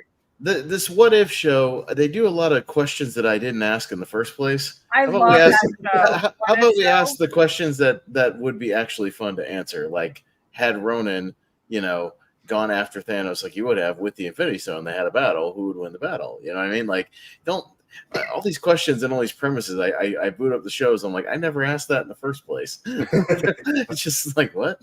Like, what if this person was this character? I'm like, I didn't ask that. Like, what if Tony Stark had just died in the cave in Iron Man? Yeah. Dude. What if he kept selling weapons and kept being a weapons, manufacturer, and didn't have a change Actually, of that we see in one of the episodes of What If. Yeah. Mhm. Because Killmonger. Killmonger? Yeah. Yeah. Oh, gosh. There we go. Yeah, What If is a good show. And then, with what we learn about Ronan and how powerful he is, like what we were talking about a little bit ago, I think he would give Thanos a good run for his money in a fight, though. For sure. Like that would probably be like a long, arduous fight. Yeah.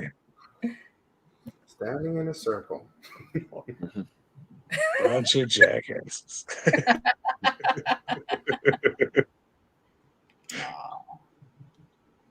I remember that hit the theater that night. Like that theater, everybody laughed. Yeah.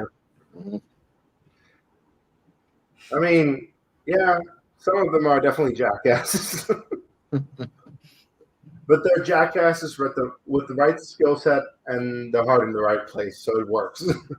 Yep. I think it's guard is good for people. And he doesn't like to punch.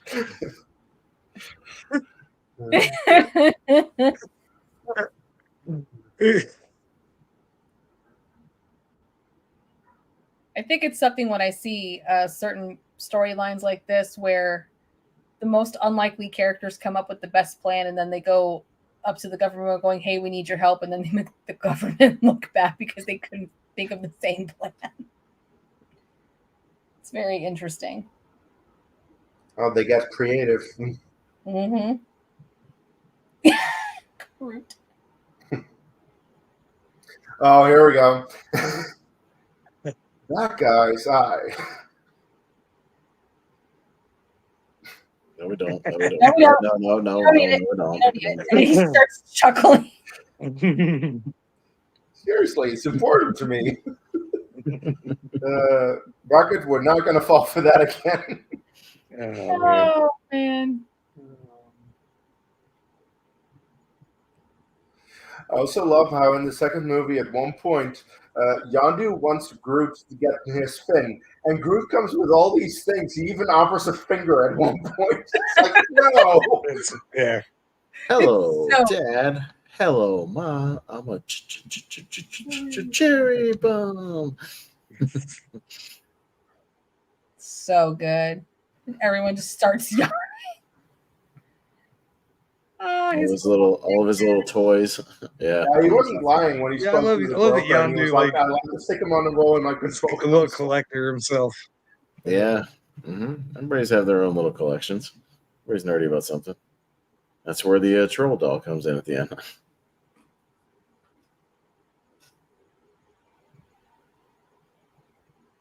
And the lovely Glenn Close. How are you, ma'am? Yeah. So this was the year of them getting some pretty big A-list people in their movies because you had Glenn Close in this one, and then the same year, Winter Soldier had Robert Redford. Yeah. It's still crazy to me. It still blows my mind every time I watch it that Robert Redford's in a comic book movie. Yeah. It's kind of nuts. It's also cool that he reappeared for Endgame. Yeah. And it's like the villain, like the main villain. It's great. Like a minute of screen time, maybe, but he does show up. Yep.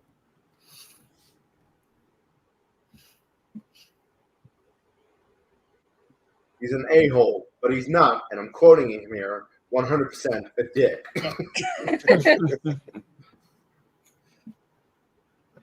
Redford said as when he went to do Winter Soldier, it's a lot of the same story with these older actors. He said, "Well, my grandkids were really into these comic book movies, so I did one of them, so I could say that I was in one of them." So, I'll take it. I don't care why they want to do it. I'll take it. Right. I appreciate it. I think any one of us would do that. It's like if we were well-established actors with our own families and we had the opportunity to be in something that your kids or grandkids were into. It's like, heck yeah, I want that street cred. Let's do this. Well, that's why they do. Yeah, they'll be in a Star Wars movie or Marvel movie, DC movie, whatever. Yeah, just to have something. Yeah, to get that cred. Well, that's a lot of reason they do. A lot of these guys will do just some family film too, or some animated movie, so that it's something their kids can watch or their grandkids can watch. Oh yeah, and hear them in it or whatever. I mean, look at Tom Hanks, for example. He's Papa Geppetto, the Polar Express. Like that guy's got some stuff. Mm-hmm. And Woody, Toy Story. Oh yeah, that's right, Woody, Toy Story.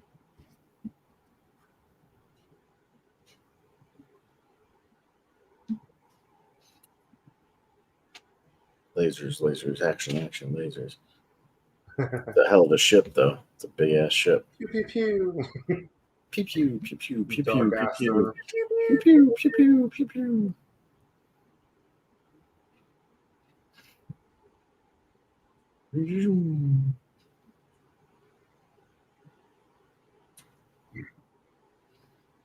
It's like Star Wars. There's too many of them. It's a trap. Fighters coming in.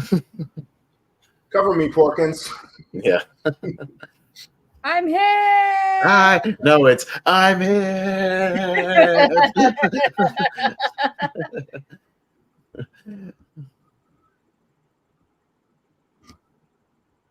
Hold on, I just lost my starboard engine. Get set up for the attack run. Would you? Yeah.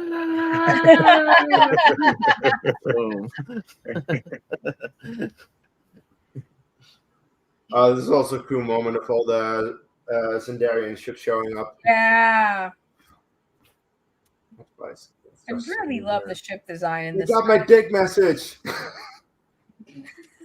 So happy that they got the message. Prove me wrong. We're dog sitting this weekend. You want to meet Dooley? Here's Oh, Dooley. Buddy, how you See doing? yourself right there? Yeah, don't push the screen away. You're so cute. Yep. My roommate's taking care of him.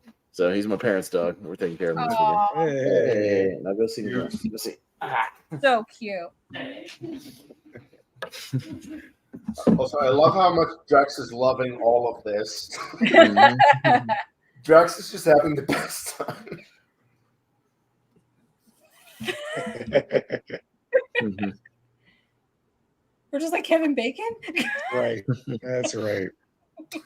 Yeah, Gamora, just like Drax, you don't understand metaphors. I love it.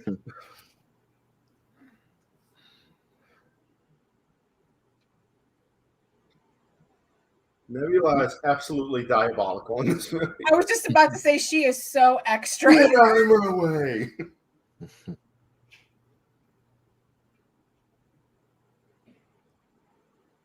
Ooh. Form a blockade. One of these is Ralph Ineson, who went on to be in like The Witch and stuff, and he's in the first Omen. He's one of the Ravagers. Ralph Ineson's in this scene, I think. No, well, he's one of the Ravagers. We already saw him earlier. Is it? Oh yeah. You mean the guy who plays a bad guy in everything? Yeah. Yeah. Yeah. I thought this moment was so cool when I first saw it in the theater, like seeing a blockade like this. Just so genius. Mm-hmm. Yeah, like thousands of tiny ships blocking the Darkcaster. Wow. Yeah, it looks like the Q net from Star Trek Next Generation. Wow. For anybody who knows Next Gen, the little force field that Q puts up to stop the Enterprise from going anywhere.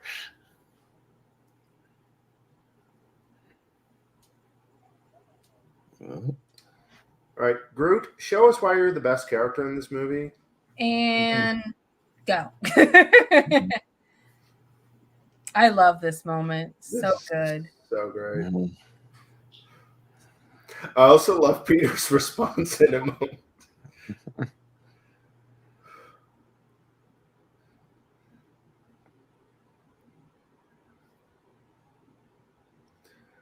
I'm not going to do that. Okay. Pretty sure the answer is I am Groot.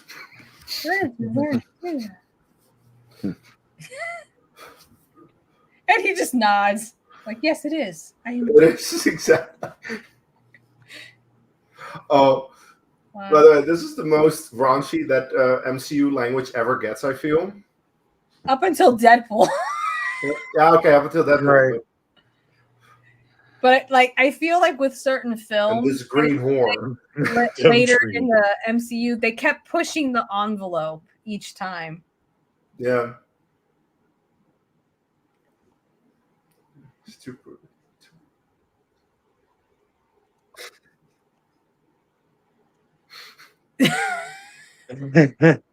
Like he just called her a green whore, and then he gets mad at her for calling her something. Yeah. Oh, there we go. The whistle. Oh, this moment. Ah, This is just. I mean, I would say it's a dirty line for this group, but Tony Stark has quite a few in the Iron Man movies. But oh, you he know, does. yeah, There's a lot of innuendo. Yeah. there's a lot of innuendos. But yeah, this moment rules. This is insane. I remember seeing this in the theater. I was like, oh damn, he's like, you don't screw with Yondu, man. Oh man. Yeah. Go. Boom, boom, boom, boom, boom, boom, boom, boom. Oh man. And then in and out of the ship. Boom, boom, boom. Damn. Done. And then they just all fall. Boom, boom, boom, boom, boom. And done. Great. Damn, Yondu. It's awesome. If you wanted a proper definition of the flex, that's one good example. Yeah, for sure. Yeah. Nebula assembling herself again. Man. Yeah. You just really see like the damage Thanos has done on so many levels. Yep. Like even in this film.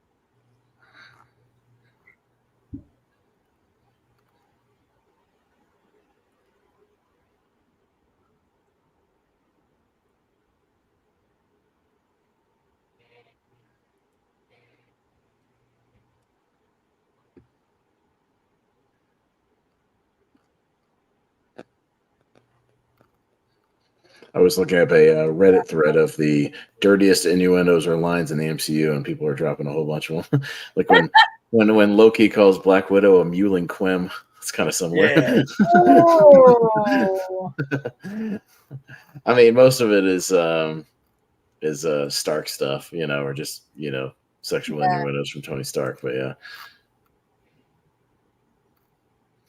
Oh, and the woman with the girl we just saw are Venerian Dace, wife and kid. Yeah. That we see at the end of the movie. He recognizes him, and he's so happy that he recognizes Finally. him. He told me Star-Lord. Yeah, it worked. Iron Man asking Natalie if she was playing hide the zucchini with Oh yeah, that's a good one.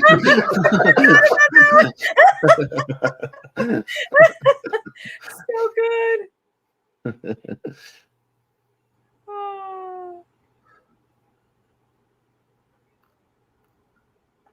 You and Banner better be playing hide the zucchini. Yeah, that's right. Clint, you've had a tough week. We won't hold against you if you can't get it up. Oh yeah. By the way, that's all Age of Ultron. Yeah, there's a lot in Age of, well, but then when you think about who wrote it with Whedon, it kind of makes a little more sense when you think about it in retrospect. Yeah.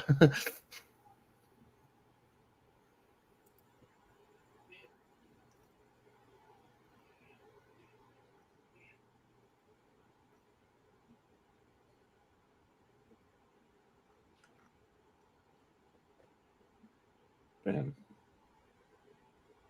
You're talking about flex and Groot. This is where Groot gets to like show off too. Like they're all showing off. But yeah. Groot, watching Groot murk 20 Like dudes is just pretty Oh, the yeah. skill set each one of them has, it's ridiculous. Yeah. Drax. Drax is just a brawler. Yeah. Needs. Groot gets I forgot he does that. finger to the throat beat stuff. Metaphor. He's so yeah, sort of. Groot. This is why you're the best Oh, here we character. go. All the way across. Bam. Oh, But the best, this was very similar to the Hulk Loki moment in the Avengers, and Yeah. because it's all about this, it's all about the smile afterwards, you know? Yeah. smile. Yeah, boom, boom, boom, and then just the turnaround. Yeah. Like looking for approval, like good.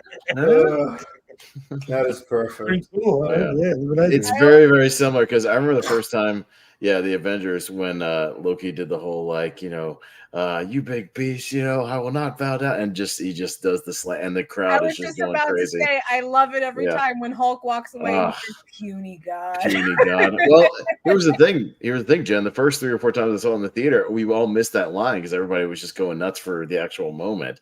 And then he says the line, and we never heard. I didn't hear it again until later. Until I saw it in theaters. Yeah, everybody was laughing too much. I also love how in Ragnarok, then Thor gets thrown around. Loki's like, yes, that's how that feels.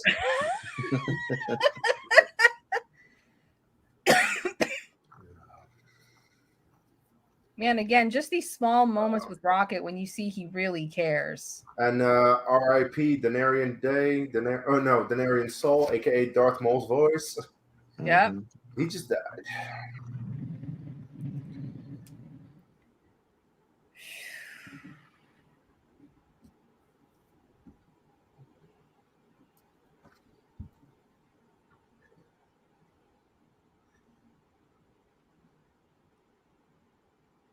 I'm going to do one more final timestamp until the end of the movie. So if you just joined us, welcome everyone. We're doing Watchalong of Guardians of the Galaxy, the first one, released 10 years ago.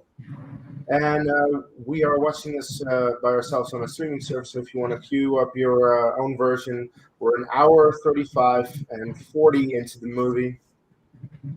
In the middle of the climax, Nebula is about to throw herself off the ship and get another ship for herself.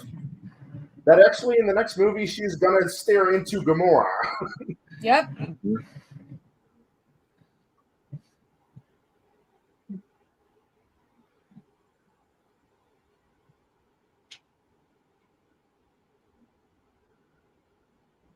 Also, Quill's plan worked perfectly until this point. Yeah.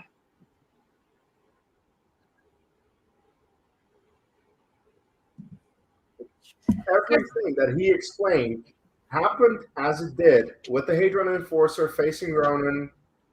Just Ronan has an Infinity Stone, so it doesn't work. I was just about to say they don't know that he actually put the Infinity Stone into his hammer and it's fueling him. They had no idea that happened. And this is when they learn. Not a scratch. Uh-oh. Yeah.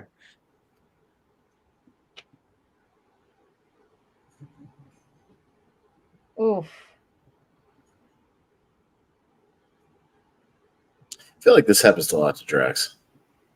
He does kind of just run headfirst into everything. Right? Yeah, because in Infinity War, where he just runs headfirst at Thanos, and Thanos just puts him down like immediately, like Yay, Rocket! Look, let's be fair. Drax has never been the person to think things through. Yeah, he's more the I'm gonna smash. Drax smash. I think he and the Hulk would get along well. They would be best friends, honestly. Oh yeah. And now for what is probably my favorite moment in the entire movie. Oh.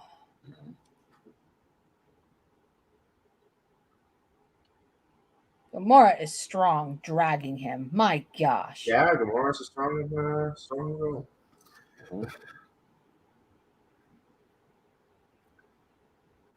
Oh.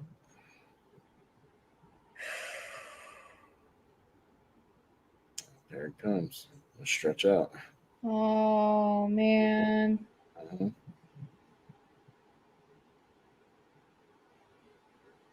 Wrap them up. Oh, Groot. Uh-huh.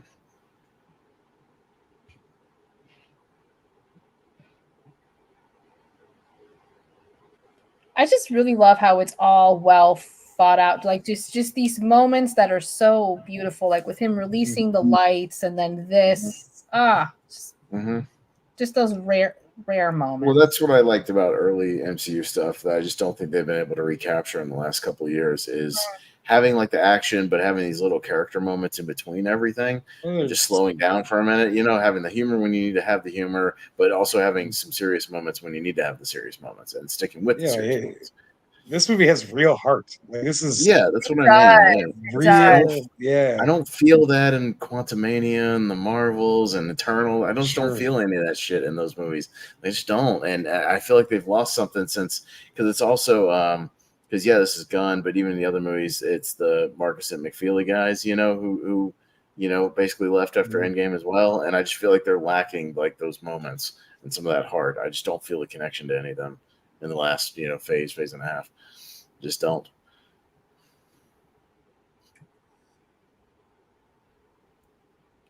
It's just a great moment. You didn't need to break it up with some dumb one-liner. You know what I mean? Just let the moment sit for a minute, and it's fine. We'll get back to the action here in a moment, but just let it sit. Let those moments happen, and let us have those be serious for a second, and we get back to it.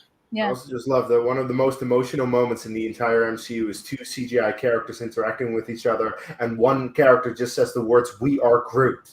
Mm-hmm. That's it. That's all you need. That's it. Mm-hmm. Dang. Dance off, bro. Me and you. Okay. I love this movie, but I hate the dance off. You do? I think it's great. Oh god. I think it's a really stupid. It's a stupid moment in an otherwise really good movie. I just think you could have done this because I just don't understand why Ronan would stop. He'd be like, "Yeah, you look stupid." Boom, hit you with a hammer. He's You're like done. everybody else. All villains want to monologue for a moment. I don't. Actually, by the way, you were saying something about recent Marvel movies, and I agree on most of it. But the one movie that I really do like is Shang-Chi and the Legend of the Ten Rings. And what I like in that movie, at one point, Awkwafina's character is just stops and starts singing Hotel California to confuse them. And sometimes it works. Sometimes confusing people with something so stupid, it just works because the person standing in front of you has no idea what's happening. No, that's actually a very good film. Like one of my top films that I saw, just everything that they did. Shang-Chi and the Ten Rings. So good. Poultry. And Awkwafina. Come on. Oh, sorry. You said the word that triggers me. Awkwafina is my most hated actress in Hollywood. I hate Awkwafina. I hate Awkwafina. I can't stand it. Okay. Anybody who's on in the movie or network community knows I have my couple actors that when they get brought up, I'm just like, oh, fuck, they just ruin movies for me. Like Awkwafina's I'm sorry. No, it's fine, Jen. Like if you're a fan, that's fine. It's like for me, it's Awkwafina and Giovanni Ribisi. I don't like either one of them. Someday. Get it up, so, bro, me and you. What are you doing? Gamora. Okay. Nope. No. Saddle, take it back. Turd Blossom. And now with the hammer. Big Turd Blossom. Oh, that looks so good. Ooh. Yeah. Yes. Love it. Such a good shot. That reminds me of the Austin Powers Spy Who Shagged Me moment when they're each trying to catch the mojo. No, and the Heather Graham goes, "Watch out!"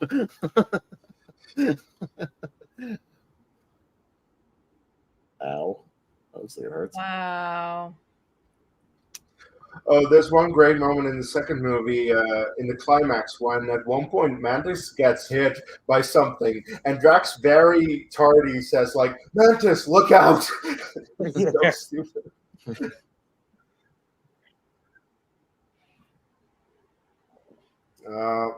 Wow. Ah, Uh, Dak frick.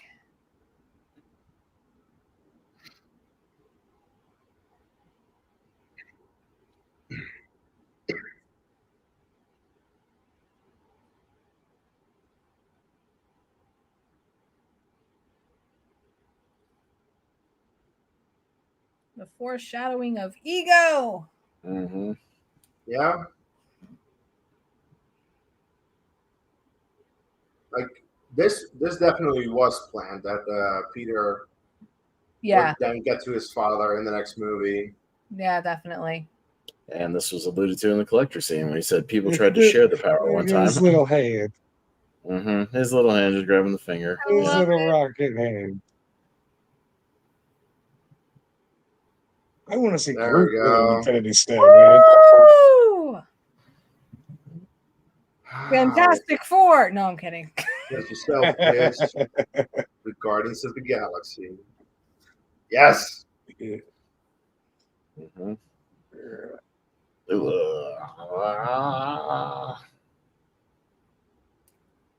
What I was going to say a moment ago about the dance off, there's another movie for people who don't know called Stardust that has a really great cast. There's a moment with Robert De Niro's character, Captain Shakespeare, that he has, and then the actor Mark Strong comes in. He looks and does the exact same. He's like, "What the hell are you doing?" It's such a great moment. My ex loved that movie. I've seen that a couple times. Yeah, where De Niro's like the closeted kind of gay guy on the side. Yeah, and behind closed doors. He has like this massive closet. He loves classical music, so he's just having a moment being himself. But he has to pretend he's like this hard ass like pirate guy, and then but behind closed doors, he just wants to wear like Liberace clothes and like just be fabulous. Yeah, he's great. He hates violence. Yes, he just hates it. He despises everything. Such a good moment. I often wonder sometimes when I see some of these actors, it's like, especially like with that one, Mark Strong looking at Robert De Niro, and you know what other movies he has done, doing a scene like that. It's like, how do you not laugh or become in disbelief? Like, am I really seeing this right now? Oh, look at Yondu's face. He's so happy. Yeah. Don't open it, Yondu. Don't open it. There's a troll in there. You know that, right? He's gonna be so pissed when he realizes I switched out the orb on him. Oh, that's a bit later. I thought it was now.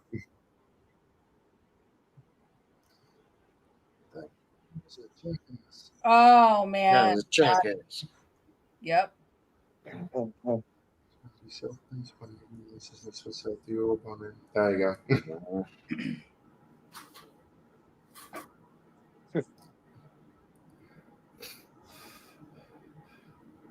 Now get ready to not see how Thanos gets it, because we won't.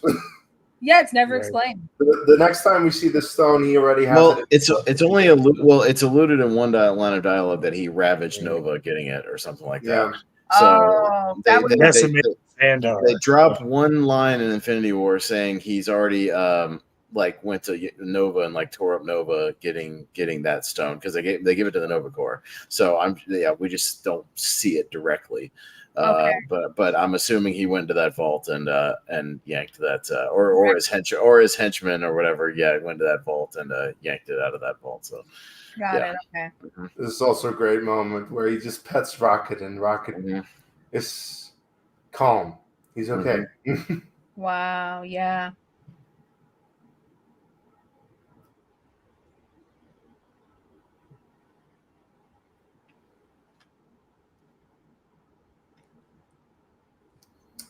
I'm not Darren. Half Terran.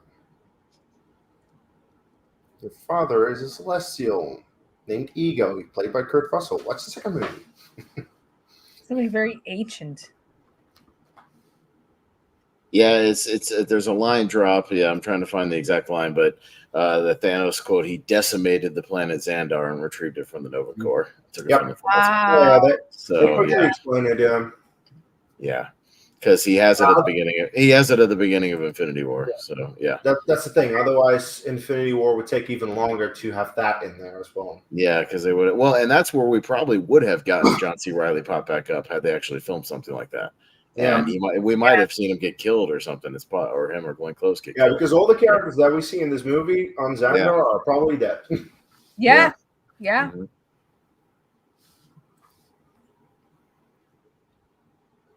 Yeah. There it is. Milano 2.0. Hey, look at that.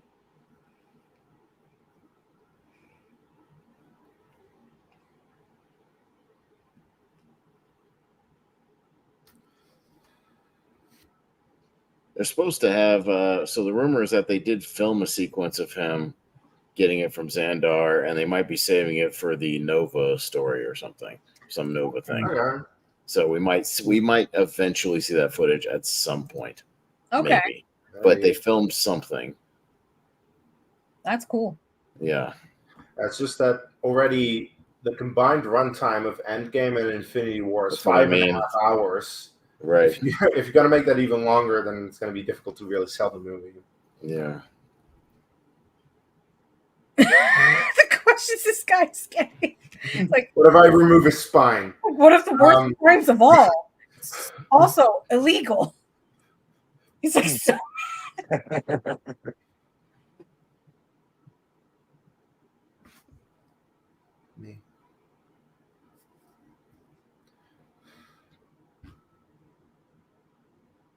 This is also smart to introduce the soundtrack for Volume 2 by the gift of a new cassette for him to play. I remember when that reveal happened in the movie theater, everyone exploded in celebratory cheer. Just like, yes! Well, it's like, hey, here's our soundtrack for Volume 2 right here. Whatever's on the cassette tape. Well, and I like that at the jumping ahead to the end of Volume 2 when he gets like the MP3 player, and then he's got like 300 new songs or something like that. He's so happy. He's got a lot of new music to listen to. Oh yeah, he's just like, yeah, all right. Yeah, this is what they have on Earth. It's all the rage now. Yeah. It's called an iPod. Yeah.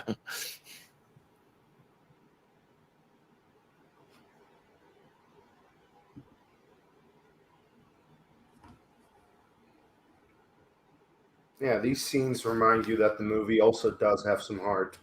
Oh yeah. Mm-hmm. It is a lot of heart, man. I think so much more than most of the rest of the MCU. I feel like the Guardians really hit. Really hit the emotional notes well.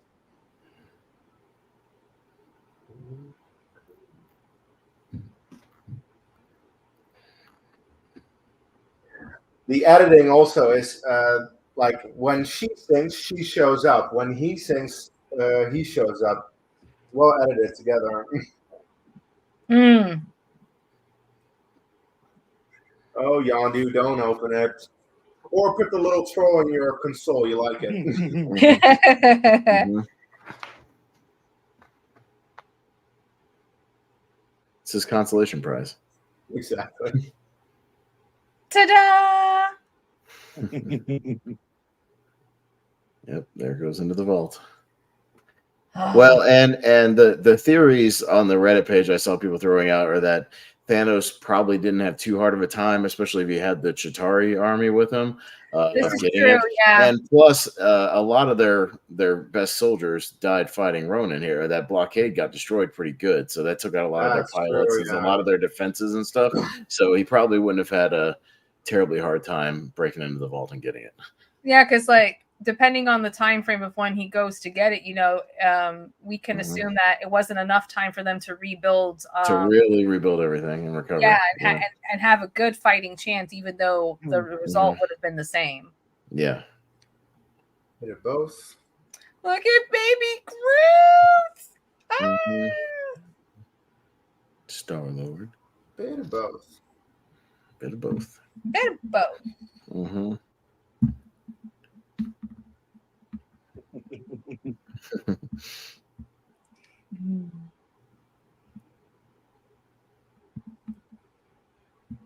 3 Sons, Hidden Mickey. Yeah, Yay. they will return in Volume 2. But first, let's have Groot dancing when Drax is cleaning his knife. Baby Groot. Now, here's the question. Is this music playing and is Drax cleaning his knife, or is there no music playing and is Groot just dancing? I think there's music playing and Drax just doesn't care. It's on the tape. Drax just doesn't care, Yeah. Drax is not one to dance to music. He doesn't care. Like he doesn't mind the music being on, but he doesn't dance. He's so literal. It's not going to phase him. Yes. Move our bodies to music. Why would you move your body to music and just not just listen to it? You know. This is not the first movie I watched today, by the way, that has the so-and-so will return, because in all the View Askew movies, we were just watching Chasing Amy. Every one of those, it says Jay and Silent Bob will return in Chasing Amy. Jay and Silent Bob will return in Dogma. Jay and Silent Bob will return in whatever. So the end, it says Jay and Silent Bob will return in Dogma. So anyway, we have reached the end of Guardians of the Galaxy. We're going to let the credits play out, and we'll watch the end credit scene when it pops up in a few minutes. Yep. But we'll already just do the outro bit here. So, Jen, 10 years later, how does this movie hold up for you? Oh, it holds up so well. It's still so enjoyable. All of the one-liners. And yeah, this is one of the few Marvel movies that has a lot of heart in it. It really gets those strings. So it's such a fun ride and a really good one. It's one of my top favorites. And what's your rating out of 10? 10. Good answer. Austin, how does this movie hold up, and what is your rating out of 10? No, it still works. And, because I had rewatched it fairly recently when Jeremy joined us on our show. I'd rewatched it for that one. So I've seen it not too long ago. But it's one of those movies, you could put on every couple of months or, once a year or whatever, and it totally works and still holds up. It's still a good time. I think the humor actually works. But what I was talking about is that you have those moments where they do stop to have those heartfelt, character moments without interrupting it with an abrupt, one-liner, which I hate lately that they've been doing in a lot of movies. It's like we're trying to have a heartfelt moment. We just have to have a joke because that's just like the quota. Can't go 10 seconds without a joke. No, it's like you can have those heartfelt moments, have the humor when you need to have it, still have some good action. But yeah, it's all about the characters and really getting us to actually care about them. That's why these Guardians movies have worked. To me, it's like a solid sort of 9 out of 10, because to me the 10 out of 10s are like Infinity War and Winter Soldier, things like that, maybe even the first Iron Man. I'm not a big fan of, but it's still in that kind of top 5 area. I like it a lot, and yeah, it works. It works because the character dynamics work and the chemistry works. So still one of the best MCU movies for sure. Mm-hmm. Good words. Jeremy, how does the movie hold up for you, and what is your rating out of 10? Oh, it's definitely a 10.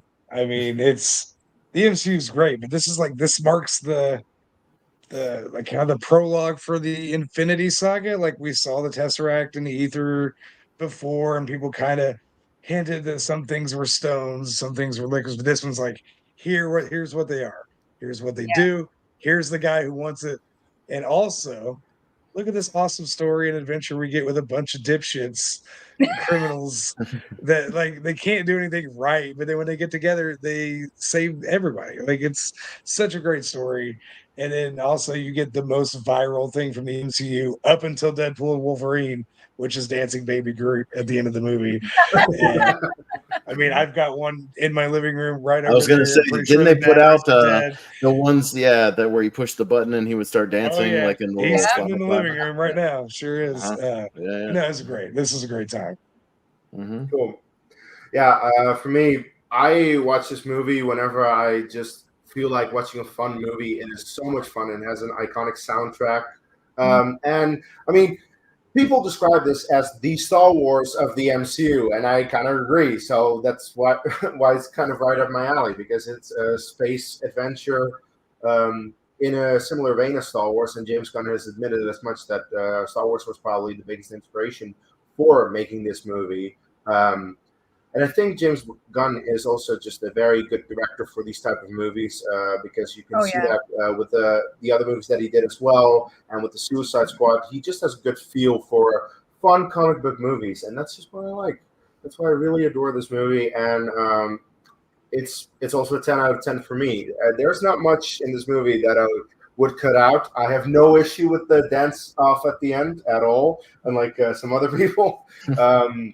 Yeah, it's so much fun all throughout. It's an absolute blast.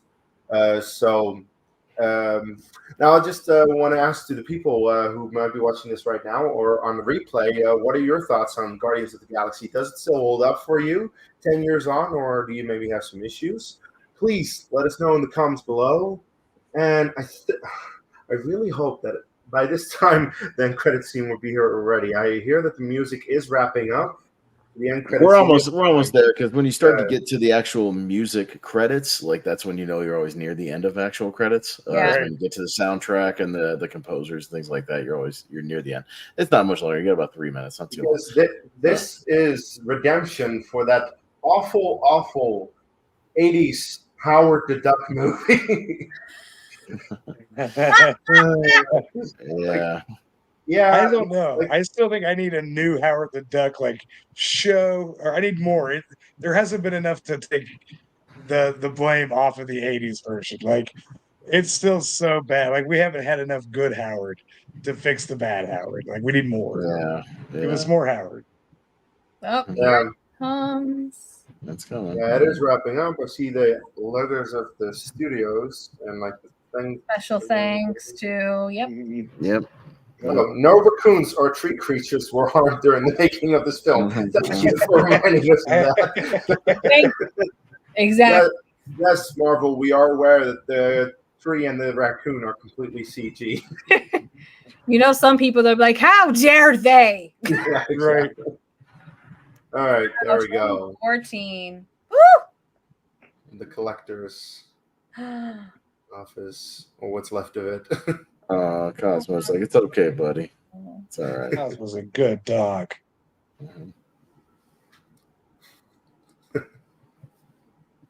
Gross.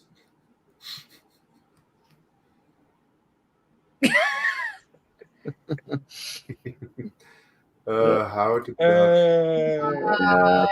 We'll put that in here. That's great. We got to acknowledge the first Marvel movie ever. Yeah. Of all the Marvel characters in the entire history of Marvel, that was the first one you guys decided to make. Yeah. Out of all of them, yeah, exactly. Everything. Not Fantastic Four, not X-Men, not not any of the Avengers. Howard the Duck. That was the first one ever. Really. Yeah. No, that's true. And then anyway, so let's do some plugs, because this is the end of the watch along. Please like the video if you haven't done that already. Share it with everyone that might be interested to see what we have to say about this movie. And if you want to follow the people that we have on the stream right now, let's see. Solo layout. Jen, where can the people follow you online? I'm in a couple of places. I'm on Instagram. My two handles are at Jen Erminia Gadowski and at rocking_your_bald. That is my podcast, Rocking Your Bald. I am also on Twitch and TikTok at Nerdiqua. And I also have a fan group on Clubhouse called the Star Wars Universe Club, where a couple friends and I get together, do spoiler-heavy deep dives on recent shows, and we're doing book club right now of High Republic. That's Fridays at 8:30 p.m. Eastern Time. So check us out. Indeed, check her out, because the more Star Wars, the better, of course. Austin, where can the people of the internet follow you? Yeah, no, mostly it's right down below my handle there. Mostly on the Movie Hero Network. You can search that on YouTube and Facebook as well. We have a Facebook group called the Movie Hero Network. Case posts a lot of his stuff in there. Ryan Permerson, who is commenting, posts a lot of his stuff in there. We have a big community over there. Everybody kind of posts their content and whatnot, and links to all their channels, so you can go follow just about everybody through that hub if you like. We all plug everything over there. And then the actual Movie Hero Network, we do tons of shows. We do tournament fights, tier ranker fights, Wheel of Movies, which Jeremy Jeremy Potters was on talking about Guardians of the Galaxy. That was a few months back. You can go check that out. We do seen and heard music trivia, or music trivia and movie trivia.